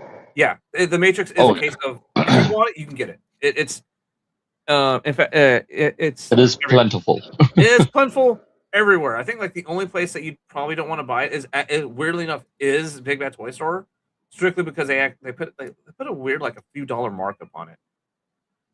Okay, so see, I'm glad there's better lighting here because someone was arguing with me that that Vector Prime is brown, but no, this is that nice gold-ish color that he was with the original Galaxy Force release. It's a little duller, but it's definitely not just brown. He's that nice shade of gold that make you want to He's copper, like copper bronze. Yeah. So yeah, I cannot wait to get him in here in next few weeks to month. Yeah. Oh yeah. Just so I can tell chat as well. Yes, you can actually right now go on Amazon and buy a Matrix of Leadership for $131, which I think is like only a few dollars. Like it was like what, only a few dollars above retail. I think it was. Yeah, I mean Amazon's got it still for $120, I think. No, I'm looking on Amazon right now. Oh. Okay. Yeah. Oh, I'm not signed in. Oh, that's what. Oh, because I cleared all my cookies. That's right. But it says like, yeah, if I order it, it'll be here by the weekend. So. Yeah. Here's the Sentinel Prime, which I've still got this on pre-order. It actually does look much better here than what we saw in the initial pictures. But still, they're asking a lot price-wise. Yeah, like it's one thing to ask for 80 for a figure and to have him include a bunch of accessories, but he just comes with a plate. Yeah, that's it. He just comes with a plate, and like really, why you want $80 for just this? Like it, like even like he's a Voyager toy. Where's the other $30 coming from? Yeah. Unless you're using this guy won't be reused because he's already a retool of Tarn, and his parts won't be reused again. Well, I think that's the idea. This is a limited exclusive. This tooling is only made for this particular release. Because all the other retooling they did for that mold was very minor, like just a new head and one accessory. Everything else was exactly the same. This is an extensive remold for just a single release. So I don't know if that quite justifies the price, but yeah, it's something to do with exclusivity. The amount of anger I've been having with people online about this set of Seekers. They're complaining, why are they all blue underneath? Because they're prototype. They have to paint them by hand to show them off because they are not produced yet. They will not be produced until they get all the numbers in. Yeah. So until they're able to create an actual, physically molded sample, we are going to have to deal with painted prototypes. And just people cannot seem to wrap their head around it. No, because they have that mindset of, it's physically there, that means they must be making it. It's like, you guys do know that we go through steps to get these figures, right? Yeah, between HasLab and made-to-order items, there's a lot of steps in between. Mm-hmm.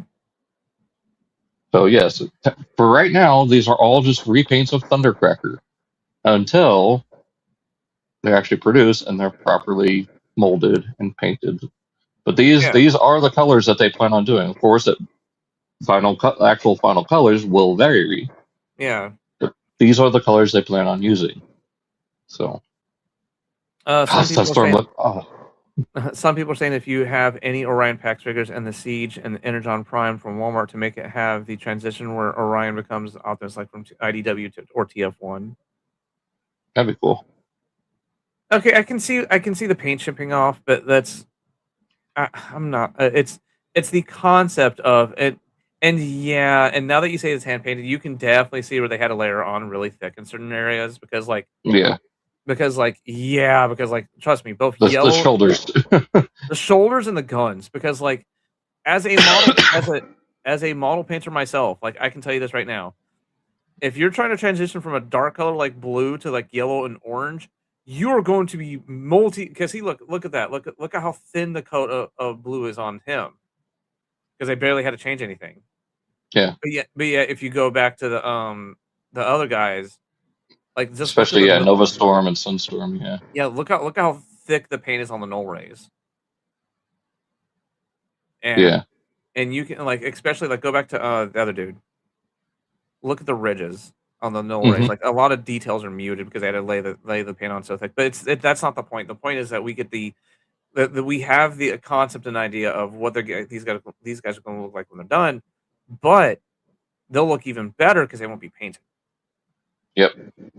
These will be native. I need to hurry up and re-up my premium so I can get these and Galvatron still.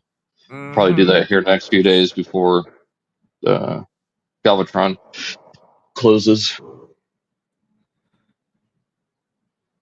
That's the big dude, right? Yeah. We got him coming up soon. Okay. Like the prototype in hand. At $60, I'm definitely going to get this for $60. I mean, it's worth it. You get good Voyager and then 3 decent tapes. I mean, I say decent mostly for Rosanna and Thunder.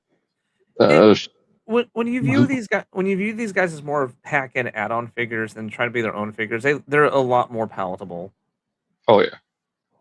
And for those who are freaking out about the whole Kiss Players thing, apparently these characters existed after all the gross icky stuff that we stay far away from. I still love the fact that the Hasbro themselves, even though it was an officially licensed thing, even Hasbro was like, "Whoa, we can't touch this." Yeah, we can never mention this ever again. Man, that's bad when even they say that. Mm-hmm. And oh god, what's one of the upcoming characters? The amount of people have been saying, "Oh, it's a retool of Frequency." No, he's not. Or Freakway or whatever his name is. Yeah, like I find it kind of weird how they restocked the Stranger Things robot, because like that he was out when the Stranger Things season came out back in November, and then when they restocked him and they tried to treat it like a new thing, it was like, what? Yeah, like, he was out in November. Here we got the breakfast little presentation they had. Yeah. So showing off Skyguard and Breakaway, which they should have reversed the colors on these two, because Breakaway was supposed to be primarily red, going by the original Collector's Club toy. But yeah, so the big Decepticons still got the big Nexus symbol on the top of the shuttle. Yeah, for me, I'm not being nitpicky about it. It's more of a case of, is the colors going to gel together? That's going to be the bigger question. As long as it looks like one cohesive big robot, when we're all said and done, I'll be fine. Yeah. And so I say what? Go ahead. Because like I know some people were trying to ask me, is like, are you upset about him? Because I know you did, and 2 other people asked me, and I'm like, I'm not. like they're like I have no nitpicks about him. That's my biggest stamp is, as long as they look like one giant cohesive paint job, I'll be fine. Well, what the problem with that is, with Silverbolt as the frame, which that's what they're going with right now, it's not going to gel well because that is way too much white. It washes out all the blue and red. Well, that's because as of right now, A, we don't have all the limbs.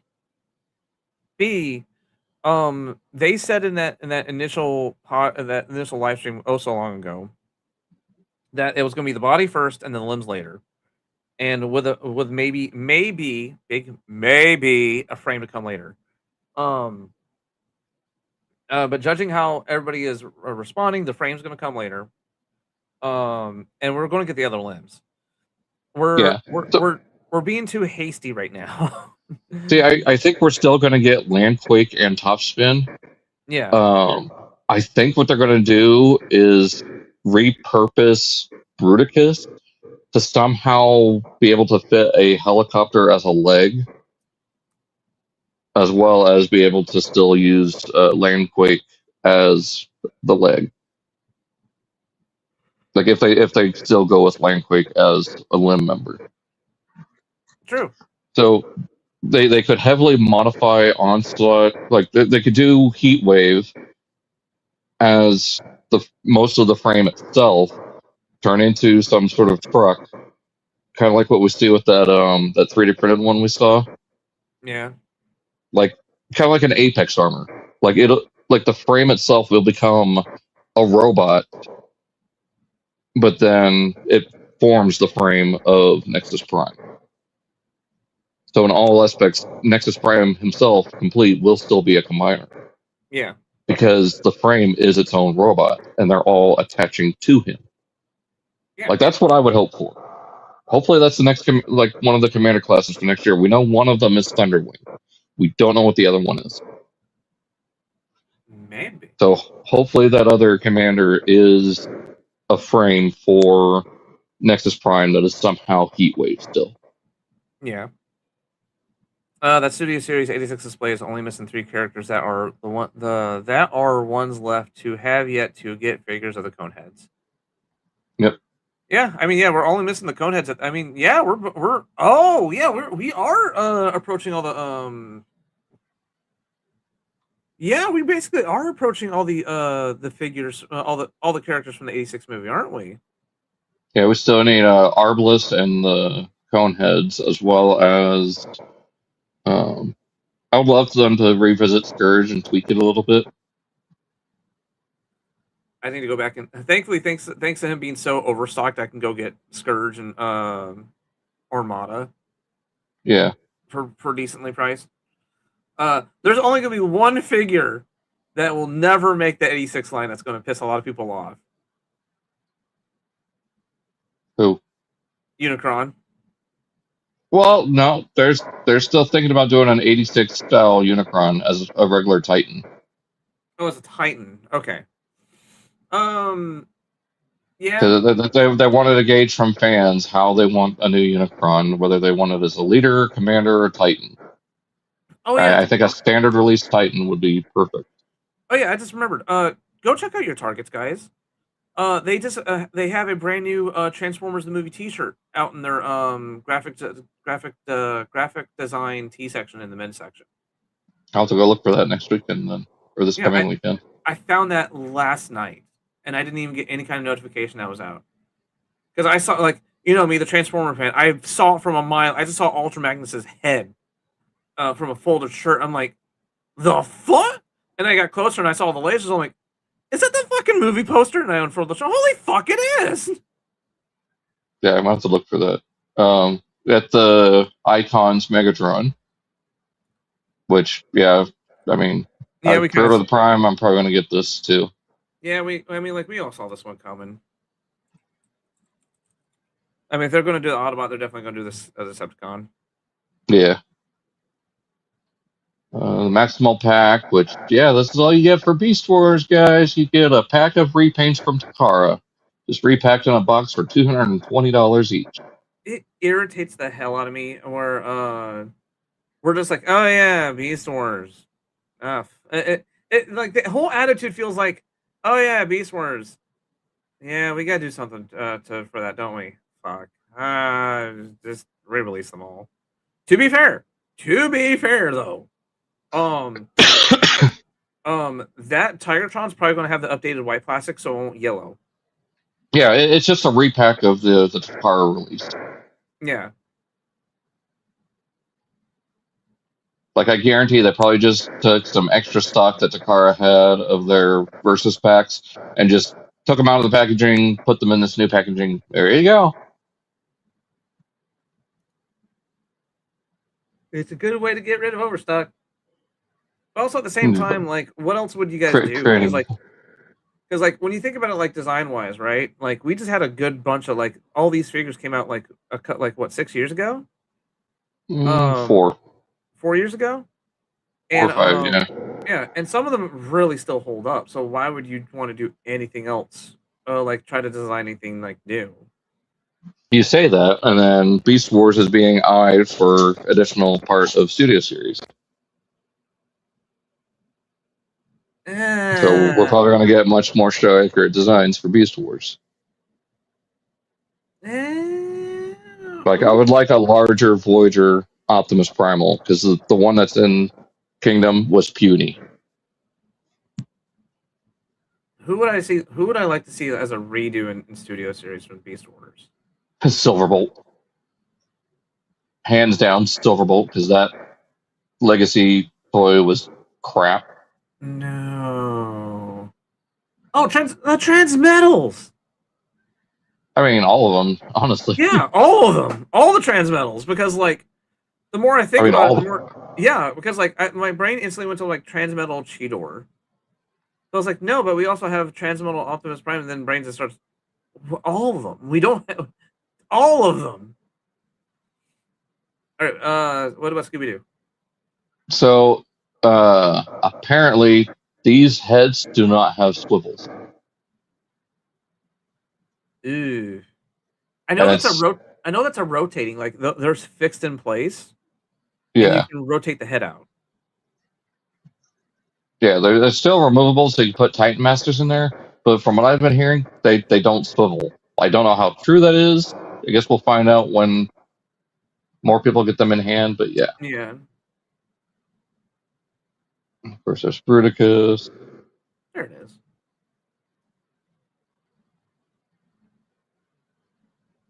They're gonna paint the inner part of that cannon so it matches in gun mode. I love it. How at least recently, how we've been getting more and more of trying to lean more into a character's personality or their traits. Like Swindle's the weapon master. So what happens? We give him a shit ton of weapons when we release him. Give that bitch a cannon. Bitches love cannons. And I mean, it makes sense that he would come with a bazooka, a rifle, and a pistol. You know, it makes sense for him. I just wish that we'd go back to like putting some kind of character bios on the packaging so we can help illustrate that, other than just, oh, you know who it is. Yeah. But what? How are you going to choose the characters? People choose the characters. Blah, blah, blah, blah. There we go. Okay, where are you at? Huh? Where are you at? There you are. All right, so we got this stuff from the panel. I sent you the shirt. I found it. Okay. So, okay. Give me the good stuff. Come on. Come on. Ready? Give me the good stuff. So these are actual like good resolution pictures from the panel. So they talked about the pack for the exclusives. Yeah. We already talked about these last month about the yeah, they're good. Monster Jam. They're fine. There's the actual Gravedigger one. And yeah, I pre-ordered it on Amazon. He looks good. He I already had a feeling that out of all of them, he would look the best because like he is the flagship of Monster Jam. So yeah, yeah, Grim Reaper looking dude for flipping a Transformer. Yeah, So apparently Grim has been a part of Gravedigger for a while. There's been like artwork, like a poster or a book with him in it.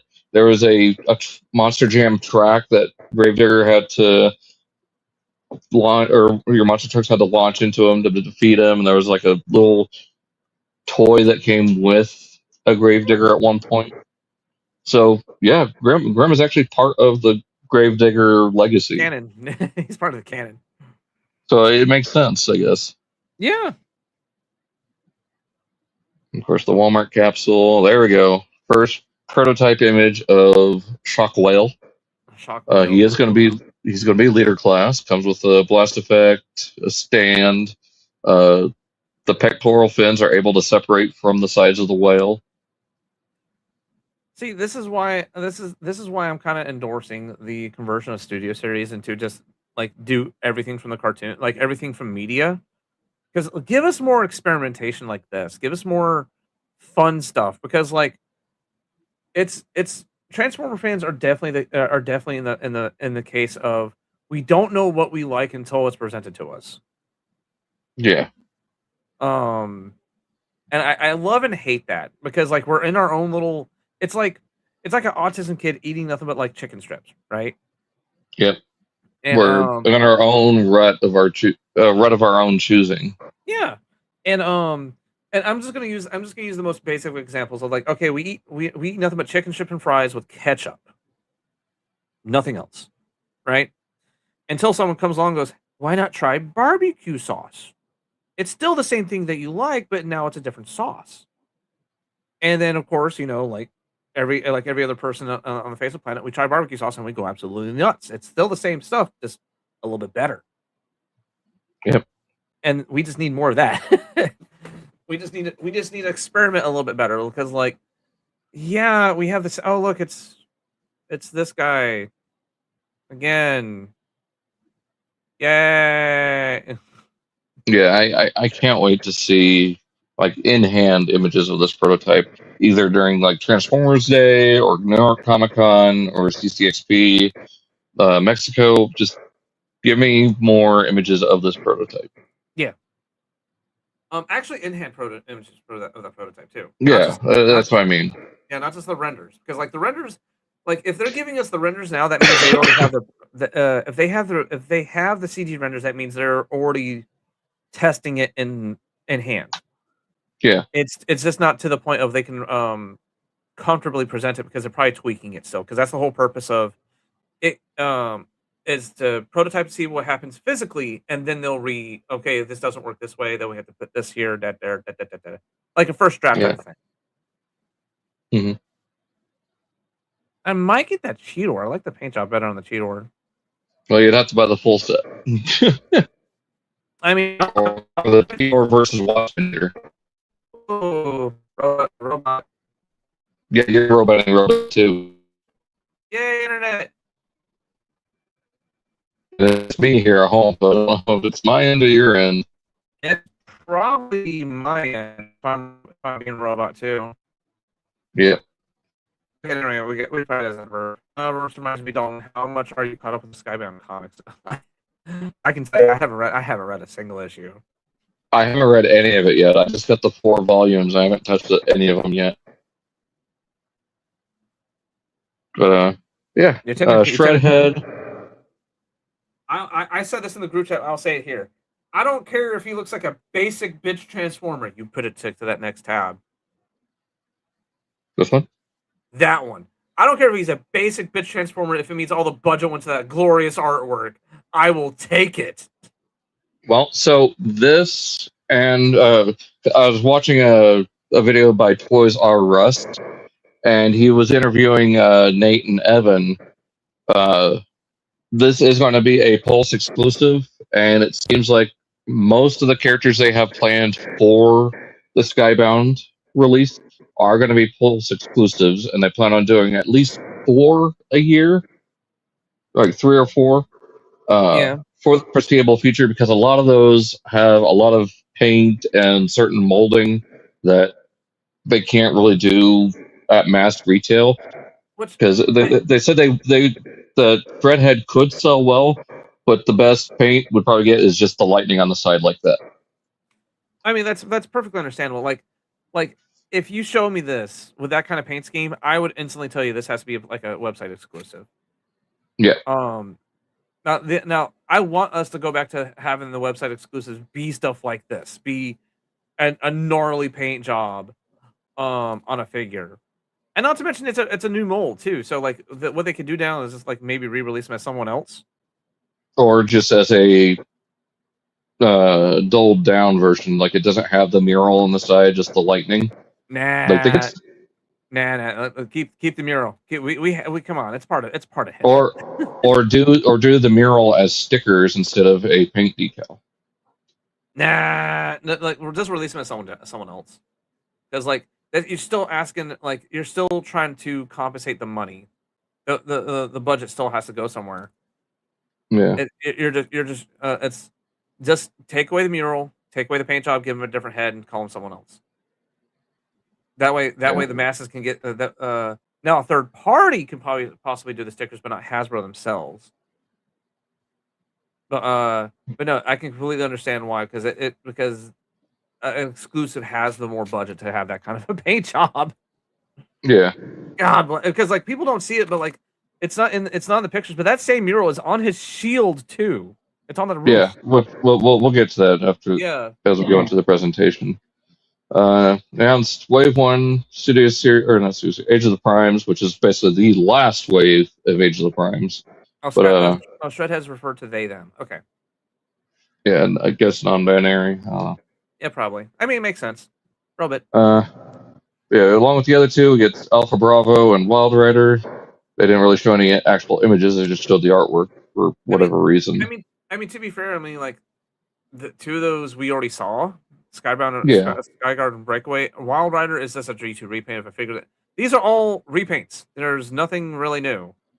Yeah, I think the whole wave is repaint. I don't think there's anything new in this wave, mold-wise. Maybe some retooling. To be fair, what was it? The only new, like Wild Rider is a straight repaint. It's just it's the same character, just D2 colors. Yep. Alpha Bravo is a 6 member of aerial bots. The aerial bots. And then with a new head. Yeah, with a new head and new weapons by the looks of it. No, the same. Weapons. Same weapons. Yeah. New head, and then Breakaway and Skyguard, which have both paint jobs, and at least Skyguard has a new head. Yeah, same with Breakaway. His is though more toy inspired of Air Raid, so it leans to theory that we're also going to get a G2 Superion set. Possibly. That has toy-inspired heads. Even as far back as Combiner Wars, I've always been in the mindset of, like, why can't these teams have more members, like the Protectobots, the Aerial Bots, and all those? Yeah. Because I was there when Combiner Wars happened, and oh my god, the uproar that Alpha Bravo took someone else's spot, and they even explained it that he was a new member because of the IDW comics, and it was just like, we can't be happy. Us as a fan cannot be happy. I just hope they do a off-road for Wild Rider, so they'd have to do a whole new mold for off-road. To either be an arm or a leg. And we've seen the secret pack. I had to double take on this one. I had to really double take on this one. I was like, oh, look, another side swipe repaint, and then when I looked closer, and no, the only thing that might be the same might be the legs, but everything else has changed. Nope, like the chest is different. It is all new. It's 100% all new. Yes.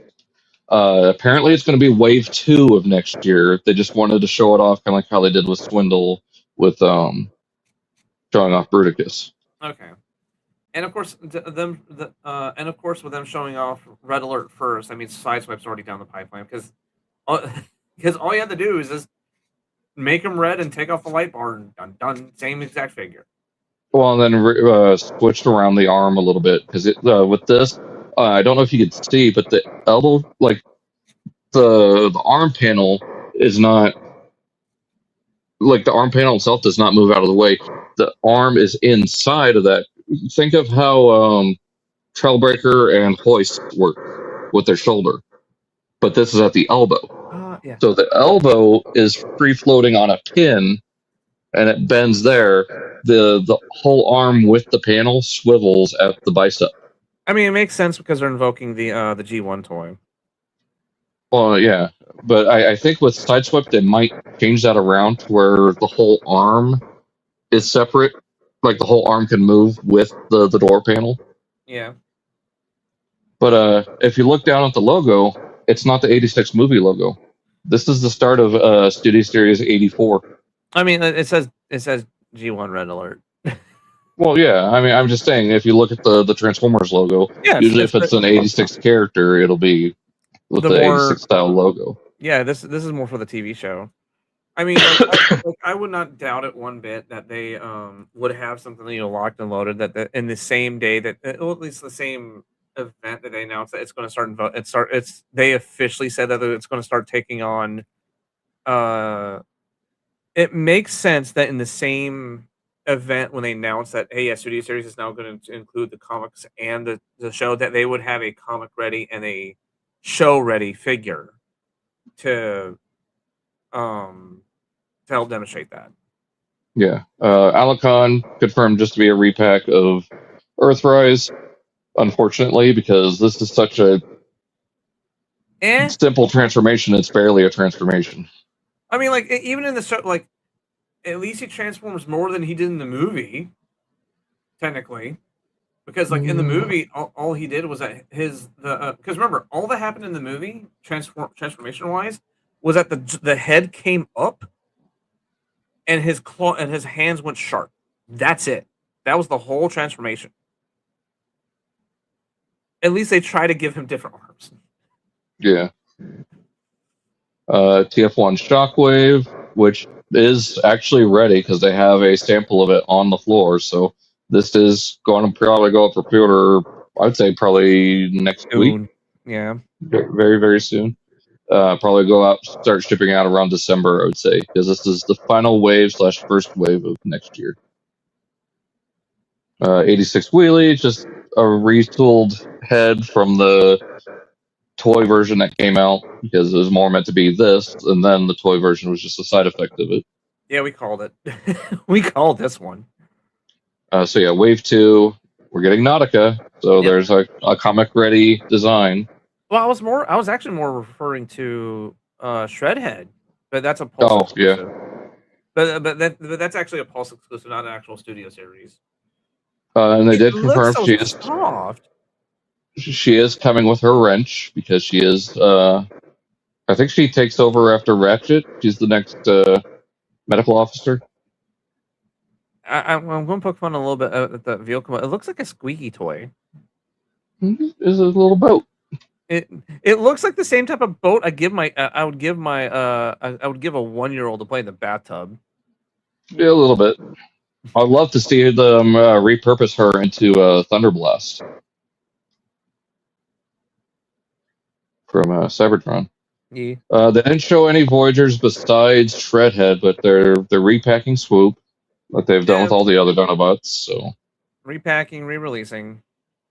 And here we go. Last night, Megatron, leader class turns into the jet, and then the backpack, shield, sword, and fusion cannon all separate and combine into the concept art dragon mode that he would have had. Yeah. So that's a good use of all the parts in Kibble if you want to just have Megatron just by himself. Yeah. the more it upsets me that the of all the potential that it upsets me more and more the more we look into like the potential things that could have happened from the last night, but there was just so much just stuff going on that we just got the mess that we did. Yep. At least I like as bad as some of the movies are, they can be good background noise, or if anything, you can at least watch a couple of clips of. Like I've seen some horror movies that I will never watch again, but but at the same time, like I know I'm defending the last night to a certain extent about this, but damn, they were cooking with some of these designs for last night. I mean, that's pretty much the only thing they cooked with was some of the designs, like the story, the plot line. A lot of that dialogue, just no. It's a pretty thing to look at. It's pretty to look at. You gotta give it that. They did mention that these are not the final colors, so I'm hoping the rusty color is a little bit more red when he comes out, like just a little bit more on the red side. Again, they can always tinker with the colors up until now, because like if you remember when they first showed off Grimlock, he was a lot more. He wasn't as green as he was. He was a lot more silver. Yeah. But as of right now, it's like I don't care what colors he is as long as that tail is super posable. I think it is. I think they said it's a lot of ball joints and some 5mm points because apparently he skewers people a lot with his tail. So apparently he can take the tail apart and put it like where people are holding on to the ends of the tail, like they're being skewered by it. Yeah. So no, okay. So he has the one thing that we've always wanted from a couple of tail hand transformers, and that's that the full posability of the tail. Not have like a little bit of a posability with ball joints, but we're talking about like I want this guy to be in mid whip action. Like I want to really like show him like if he's winding up, you see that thing, you can feel that tail coming.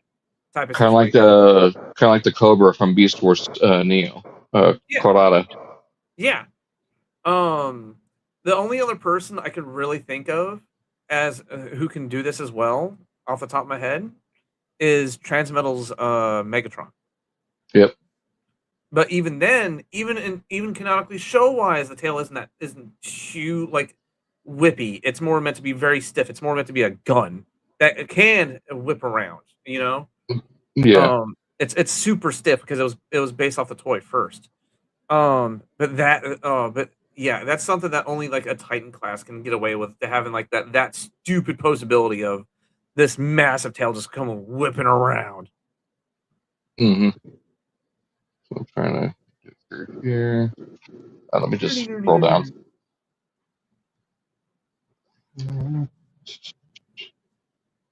Yeah, show off plenty of images here. Presentation, and then here we go. There's the actual prototype sample resin copy in hand. Yeah. So all the black parts are going to be the soft rubbery bits, and this is completely new. Nothing shared between this and Grimlock. Which I mean, considering just how like spiny and spiky this dude is, it makes perfect sense why a lot of soft plastic has to be used, especially on the back. Like, holy crap! If that was hard plastic, that stuff would be breaking off left and right. So it makes perfect sense. And the teeth, Holy crap! Yep. They said I think his robot mode is like 2 inches shorter than Grimlock. I mean, but that makes sense though, because like Grimlock he is supposed to be the biggest amongst them. And there's the sample of Shredhead, which we'll get to shortly.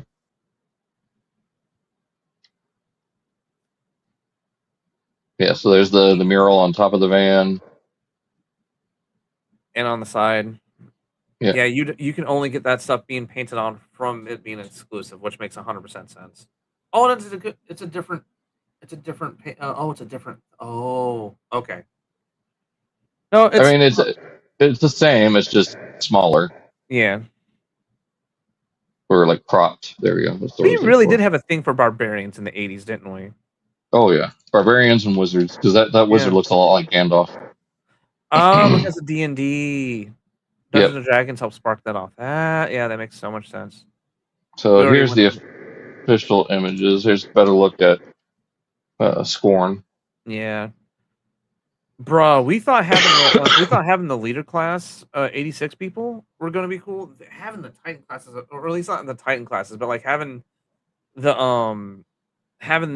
Age of Extinction Dinobots and the actual size classes. Oh, it's going to be such a cool display piece. Yeah. Oh, also they did confirm Crosshair is getting an Age of Extinction toy at the end of 2027. So he'll be the final wave of that year. Evan and Nate confirmed that while they were doing the interview with ToysRUs. So Crosshair is coming to go with Scorn. Got these little Monster Jam toys. Yeah. There's just the generic Decepticon symbol one. Bumblebee. This continues the Monster Jam crossover stuff where all they're painted or they're themed after a character. Because like they also have like a lot of Marvel stuff too. God, this Alpha Bravo looks so good. Yeah. I know it's not accurate to the original toy, but I think it actually looks a little bit better. I dig it. I'm definitely throwing a Wrecker symbol on that Autobot symbol to put on my. Well, no, I'll keep my Combiner Wars one as the Wrecker, and then put this one with my Age of Prime Superion, because I sold my Combiner Wars Superion. Actually, I didn't sell it; I traded it. I was able to get a Cybertron Jetstorm with it. Hey. Yeah, there's these. All right, so here's the weird. This is the really weird one to me, because G2 Wild Rider never looked like this. This is based on fan art that was on DeviantArt of how he would have possibly looked in the cartoon. Because if we look at the Combiner Wars release, it had the black helmet with the red face. We look at the Takara one, black helmet, red face.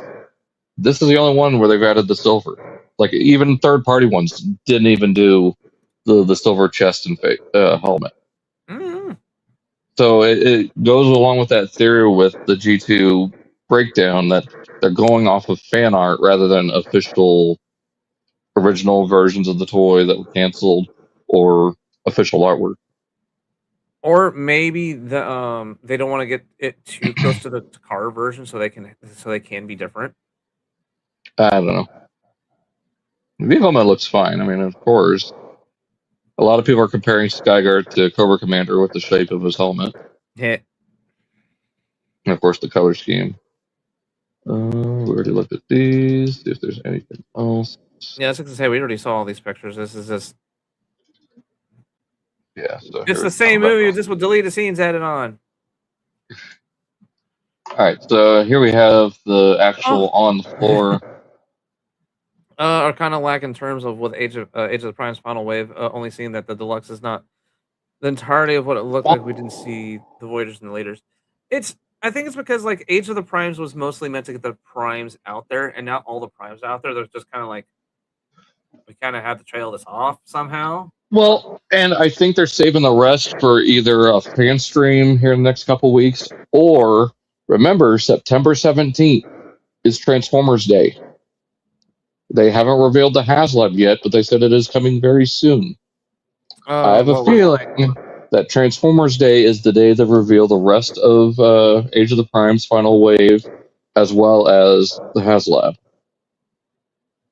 We all know. I mean, it's if it's not Primus, it's either Primus or another city bot. Because this is something that Mark is wanting to do.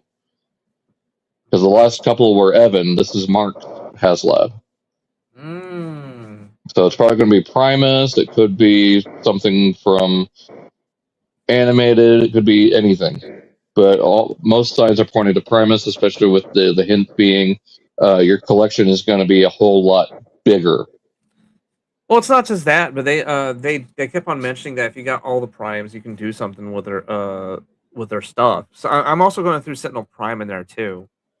Yeah, and the Herald of Unicron, as well as the leader class new Prime, which everyone is speculating is going to be a Herald of Primus in the gold colors of the Takara Lucky Draw Primus. Yeah, which is the Lucky Draw Rodimus Prime. Yeah, they said it like numerous times when the line launched that if you collect all of them, you can do something down the road. It's like, yeah, we're just going to get Primus, and you can like take that plate and possibly like maybe plug it into his chest or something like that. Yeah, or in his back. I'm not sure. That plate's going to be like we are going to be required to get all 13 primes, including Sentinel, and maybe that new prime, depending on what it is. Also, maybe not the Herald of Unicron. That's just more of a tag along for Unicron. Which obligatory thanks to me having the big dude. I need to get him. The same. Here we got Alpha Bravo, and yeah, I cannot wait to get this one. Fuck, if Primus is as big as Unicron, where the fuck am I going to put him? I don't think he's going to be as big as Unicron. I don't think he's going to be as pricey as Unicron either, because they said they don't want to make him the next.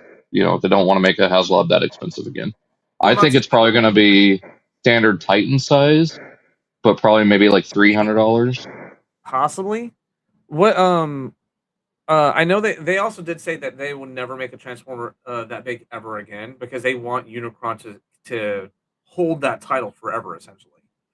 Yeah. And that's why they made him as big as they did, is because and you know what? To be fair, Unicron deserves that title.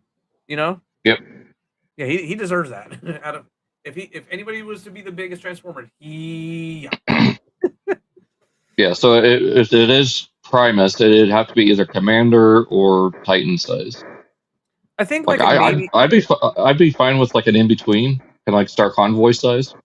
I kind of want a Titan class because I want him to bare minimum come up to Unicron's chest. Yeah. Bare minimum, or bare maximum, like up to his chest. And maybe come with both of his moons as like little deluxe size dudes. Ooh, yeah, there we go. Yeah, have Moonbase 1, Moonbase 2.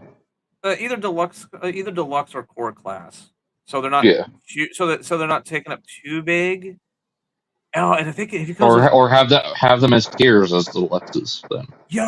if make them tiers, right? So if we can get the moons, make the stand able to, so you can have him and the moons rotating around him. Yeah, have little ports so you can have the moons like orbiting at different orbital positions. Yeah. Don't make it a track, just make it 5mm ports.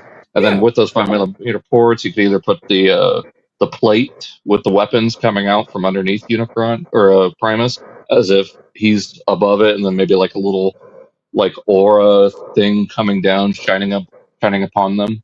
Yeah. There's I like how I will repeat this saying over and over again. Is like, you can take a figure, give him a completely different paint job, and that figure will shine in different ways.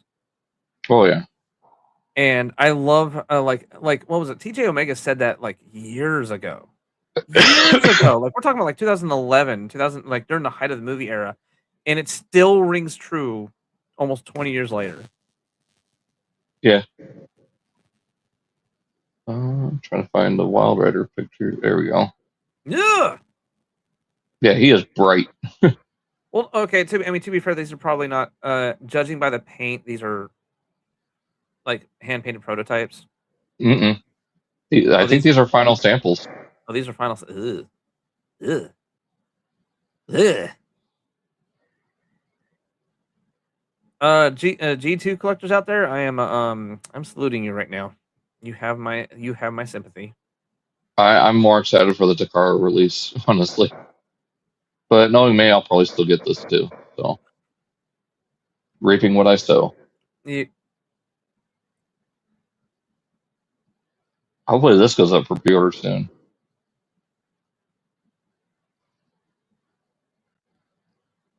Okay, we still got that Prime that's supposed to come out, I think, next month or two. Yeah. There's the Robosen okay. Prime. Okay, so he is a little bit like more metallic. That wasn't really showing up in pictures. Fallen Leader Optimus Prime? Yeah, that's the Robosen. Okay. That's what it's called. Then Shredhead, the sample they have just doesn't have the painted face, but otherwise the colors are complete. As long as we're able to show off that paint that piece of artwork, that's the ticket right there. God, yeah, these things are gonna look so good together. Look how good that Shockwave looked. Oof. Might be one of the best TF1 releases yet. Why the hell do we have a Doctor Strange portal behind Wheelie? What the fuck? Oh, because it is Hasbro, so yeah. It's like the space bridge, I guess. Maybe. So, we're back to the beginning here. So Wonderfest is going on right now, so they had some stuff to show off, namely I think this might be Final Colors Galvatron, because this actually looks like it's molded and machine painted. You can tell by the gold it's final. And he looks so damn good. Because the way you can tell by the gold is how dull it is. Because when they hand paint it, it's a lot brighter. When it's molded, it's a lot duller. Yeah. Yeah, it comes out in December. Of course, there's Swindle. I can't wait to get them in hand to see like if it's more yellow or tan, kind of like how it is here. First, and then there's Menasor in proper toy colors. Props for actually coloring the sides of the arms. To it. Props for them actually coloring the sides of the arms. Oh yeah, to match the box. Yeah, to match the vehicle. I think they did that with they did that with the legs too. Yeah.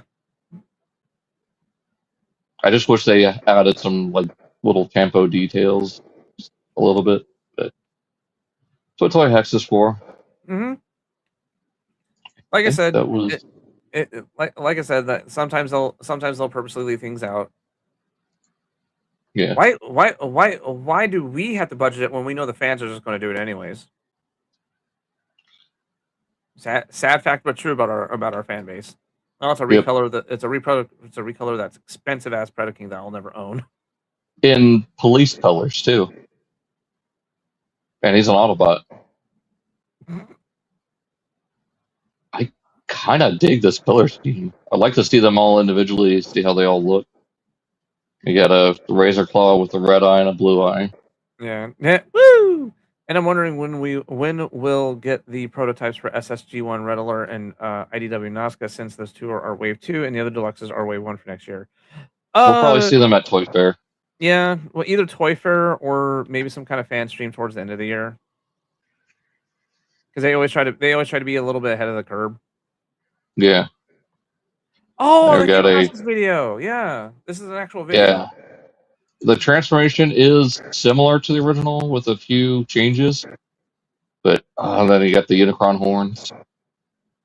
Yeah, and this guy is huge. Like there was a comparison with who were they have him next to that was. He's a super big leader, but he can also be considered a small Titan. Yeah, he's a commander. Yeah. Magnetron. He's almost Magnetron size. Mm-hmm. All right, now the last thing we got here, we got some in-hand images of Cyclonus from '86. He's tall. He's got those long thighs.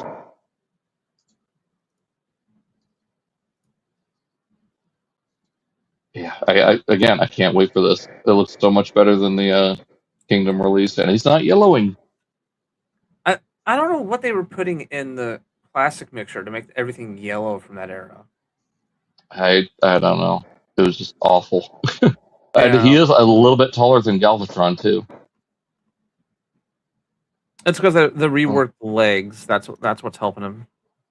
Yeah, I guess we'll take a quick look at Koyak real fast just to go over some quick things that they've announced recently, like the Marvel Legends Doomsday Wave. A snap. Because I've got some of these pre-ordered. There it is. There's the volume.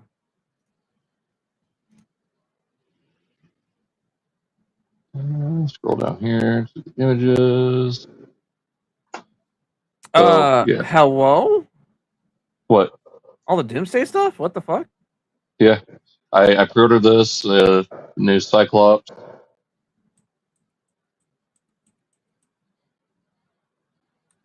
This have the concussive force beam. Doom. Dr. Doom looks fantastic. Doom. I wish he had a soft goods cape though, instead of the vinyl. It's a case of one or the other. You got a Gambit. And the card piece there is soft rubber, so you can have it flexing around in different poses. It also makes sense not just so it can run, so it can also so it won't break. Yeah. I'm glad he's coming back for Doomsday. Me too. And I had to pre-order this. He does have a soft goods cape, which kind of goes back to my point about Doom. But I guess the hood and the cape had to be harder plastic. Well, not especially just that. With the hood. Well, not just that, but it's also a case of From what I can at least see, it's a case of they also want to really just emphasize his aura, and they really want to make Yeah, sure that you see his armor rather than that. This will probably be one of the first things they do is that they have his cape come over his arms, and yeah, it could also be a case of like one or the other, like who would get the soft cape, who would get the hard cape, and my vote would be that Magneto would get the hard would get the soft, and Doom would get the hard giggity. yeah. Because Magneto's always like hovering around thanks to levitating himself with the magnetic field. So And his you cape would always always be flowing. Yeah, and Doom is just always there with his arms crossed, so makes more sense. I love that they're giving Magneto the long hair that he usually has in the cartoons and comic. I'm glad Speaking of they which, stuck with that. if you guys are not watching X-Men '97, you are you're missing out. Yeah, I'm working my way there. We were about halfway through Infinity War, and we're gonna watch everything that's come out through the multiverse saga. Oh my goodness! Like, what is? I think like I'm trying to rewatch everything, and I think the last thing I watched was. Oh, I forgot.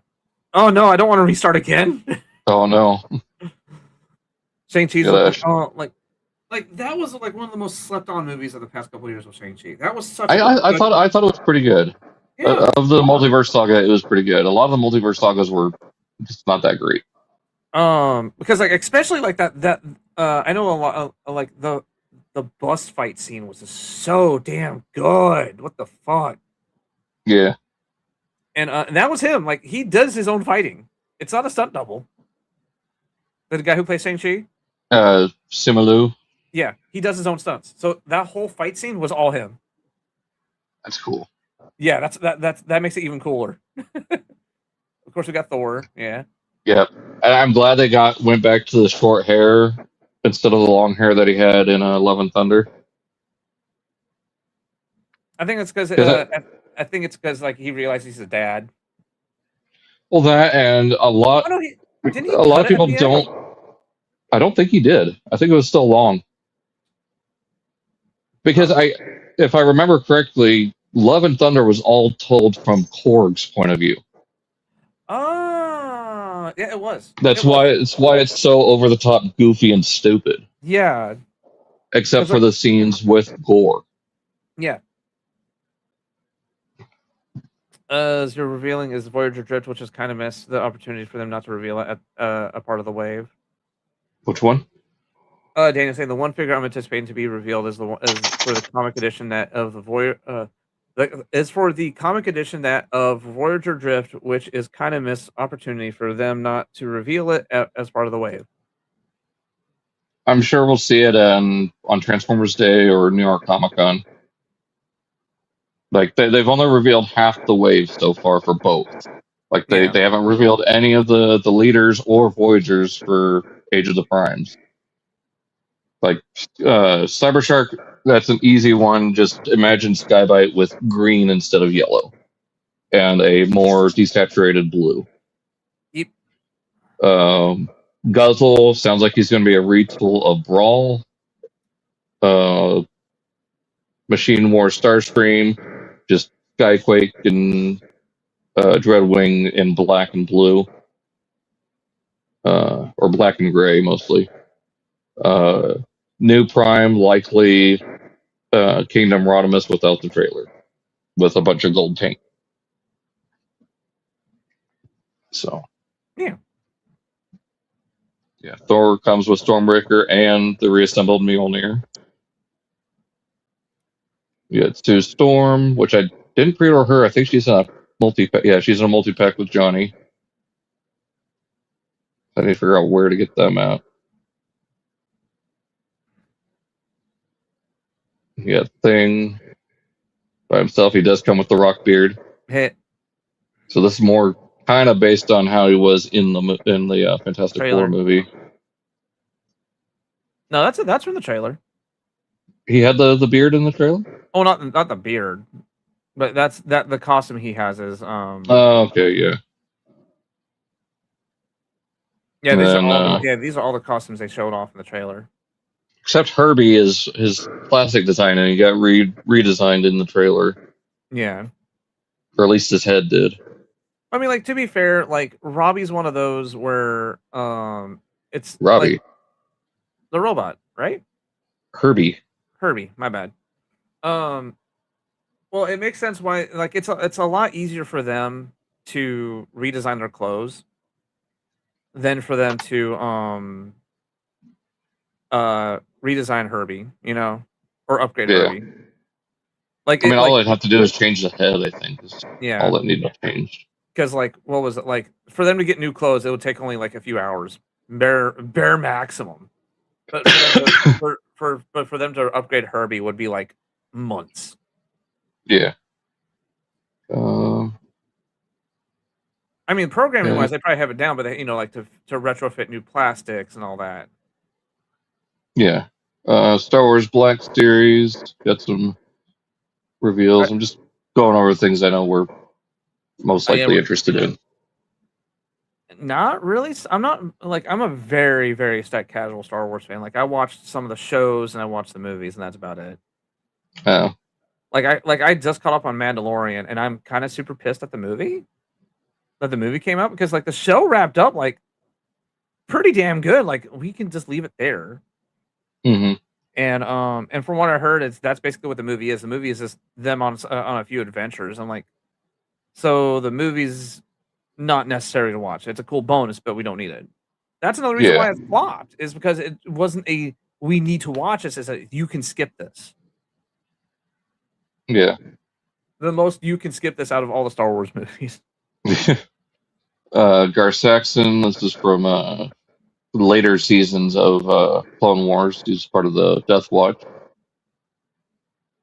I'm still actually part of the Maul loyalists. I still need to catch up on Clone Wars. Like, I'm like, again, I am super I'm more caught up on Marvel than I am on Star Wars. But then again, I've been bitten by the Marvel bug as soon as it started. Star Wars is already kind of like, yeah, when you get bit by the Star Wars bug, episode 1. Oh, you're already behind. What do you mean I'm already behind? It's 1999. Oh, you're still missing like 20 plus years of novels, 20 plus years of video games. You're missing this. I'm like, oh dear God.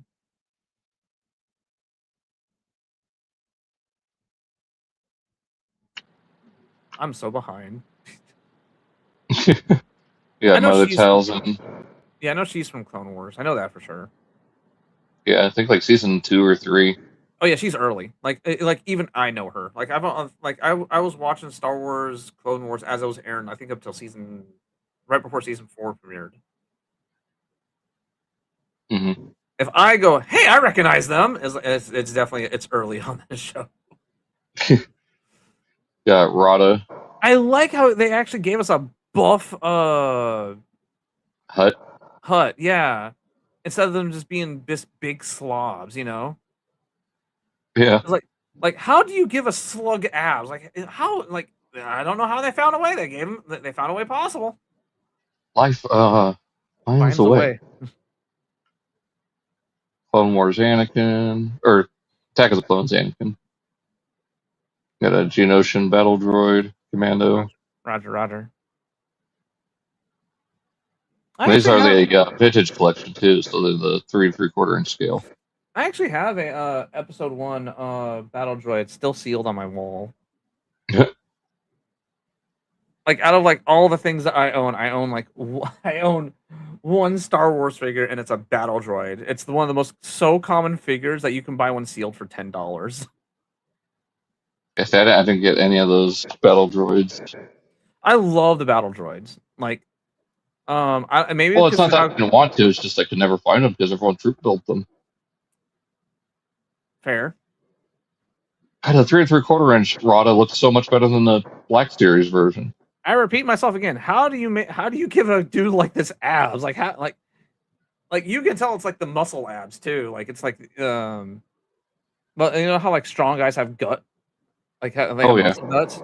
That's what this guy's is like extruding. Like, he has a muscle gut. He has those arms. Like, again, like I'm just fascinated that we're able to get a Hut that's not just a fat slob of a slug. Yeah.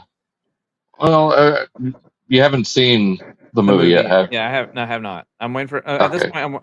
It's already stopped airing in theaters, so now we just gotta play the waiting game for it to. I know he's supposed to be like in a gladiatorial arena. I think it is. Yeah. Um. They probably spent a lot of I should time look. being out. For one of these still sealed on the card if they had any. Oh, the Super Battle Droids? Yeah, the Super Battle Droids. Well, this is upcoming, so you should be able to find it here next month or two. No, I'm talking about Or OG. couple. Oh. Like I said, like I found my Battle Droid at a comic shop for like $5 sealed. So. Oh, wow. Well, it's because it's one of the most common. I did some research. It's because it's one of the most common figures out there. Like it was that overproduced because they knew people were going to troop build it. Yeah. I want to get this. It's I think it's Black Series. It's Embo with what's her? Kaibu or Kibu. His I'm wolf asking the like. wrong person. I was like, you're asking the wrong person, my dude. Did he not come in? Did we not get one in episode 1? What? A Super Battle Droid. No, it was episode 2. They weren't until the Battle of Geonosis. Okay. The only thing that was in episode 1 were the Droidicas and the ball. the B1s. Which one's the ball? Droidica. Okay. Yeah, because now I'm seeing destroyers. Yeah, because now I'm seeing episode 3, episode 2, Clone Wars, but no episode 1. Yeah. So, kind of talked about this before, but Hasbro has gotten a license for Legend of Zelda, and they're starting with Tears of the Kingdom. I mean, it makes sense because it's the most recent game. Yeah, but you would think with the remake of Ocarina of Time coming out that they would also do something around that. To an extent. As of right now, well, I mean, first and foremost, Nintendo's they're very protective of their IPs when it comes to merchandise, right? Yeah, he looks good. I mean, they chose well to get schnoz. I mean, that's canon. That's how big his nose is. Oh, they actually made Battle Droid rifles. Oh. Like roleplay. That's cool. But it makes sense why they gave it to Tears of the Kingdom. It's the most recent game. They don't want to spoil anything from Ocarina of Time just yet. And if anything, let's be completely honest here, Nintendo is one of those properties where if they were going to show off anything for Ocarina of Time, they wouldn't do it with toys. It would be a trailer for the game first, and then the toys would be announced. Yeah. I'm hoping after this they do some like branch into some other stuff, like of course they'll do Breath of the Wild because it's just as popular, if not more so, than Tears of the Kingdom. Oh, if you look at the full announcement, they're going to branch out into other things. This is just the first wave, essentially. I'll sign me up for Twilight Princess. I'll take regular Link. I'll take Wolf Link with Midna. Some of the shadow beings.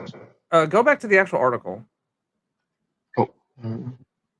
Because you're stuck in the actual hardcore side, so they should say, I'll scroll down. Stop. You're going too fast. There we go. No, yeah. What? You're going. I said stop. You kept going. Because they should say somewhere in the press release that they're going to do more. Oh, that's for Ganondorf. You have to go back to the main body of the article.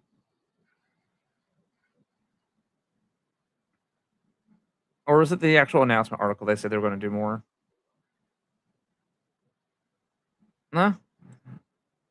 What the fuck was that? Was that fucking Skeletor doing a flipping Van Damme split? Yeah. Oh, please tell me that's in the movie. Might be. Please tell me that's in the movie. It might be. Ah. Now you have to tease me. I'm gonna Google it. You know that, right? Is this it right here? I think so. Yeah. Master shows off the Master Sports San Diego Comic Con preview night is July 22nd.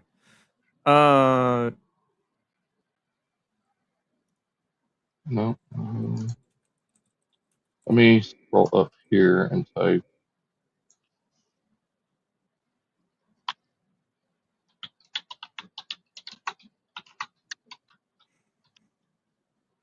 Okay, we gotta be wrapping up. We're starting to trail off. Yeah.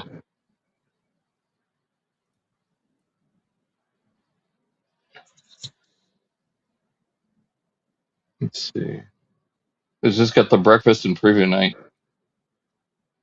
It's fine. No, well, yeah. So let's go back to TFW and see if there's anything else that might have been shown off.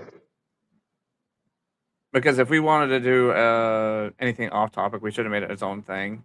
Yeah. Well, I mean that's pretty much all there is left. Like there's the exclusive boxes, but yeah, that's it. So yeah, I mean, a lot of stuff shown off at Comic-Con and overseas as well. So lots of stuff to look forward to. Mm-hmm. Do it. I said, uh-huh. Oh, I thought you said as in. Mm-hmm. Yeah. So hopefully pre-orders for a lot of that stuff goes up within next, probably next week, I would imagine, for the Age of the Primes and some of the Studio Series stuff. And then the Comic-Con stuff should probably go up, I'd say, second week of August, if I had to guess. Or if I had to guess, so. Potentially. I just hope I have my premium back up by then so I can quickly swoop in and get a couple, at least the blaster. So, that being said, let's go ahead and end it there. I mean, we've been going almost 3 hours, so hopefully next week won't be as busy because there hasn't been much third-party stuff, and I doubt we're going to see hardly any official news stuff coming out. So, all right. See you guys all in the next one. And so long. Take care. Bye. Oof.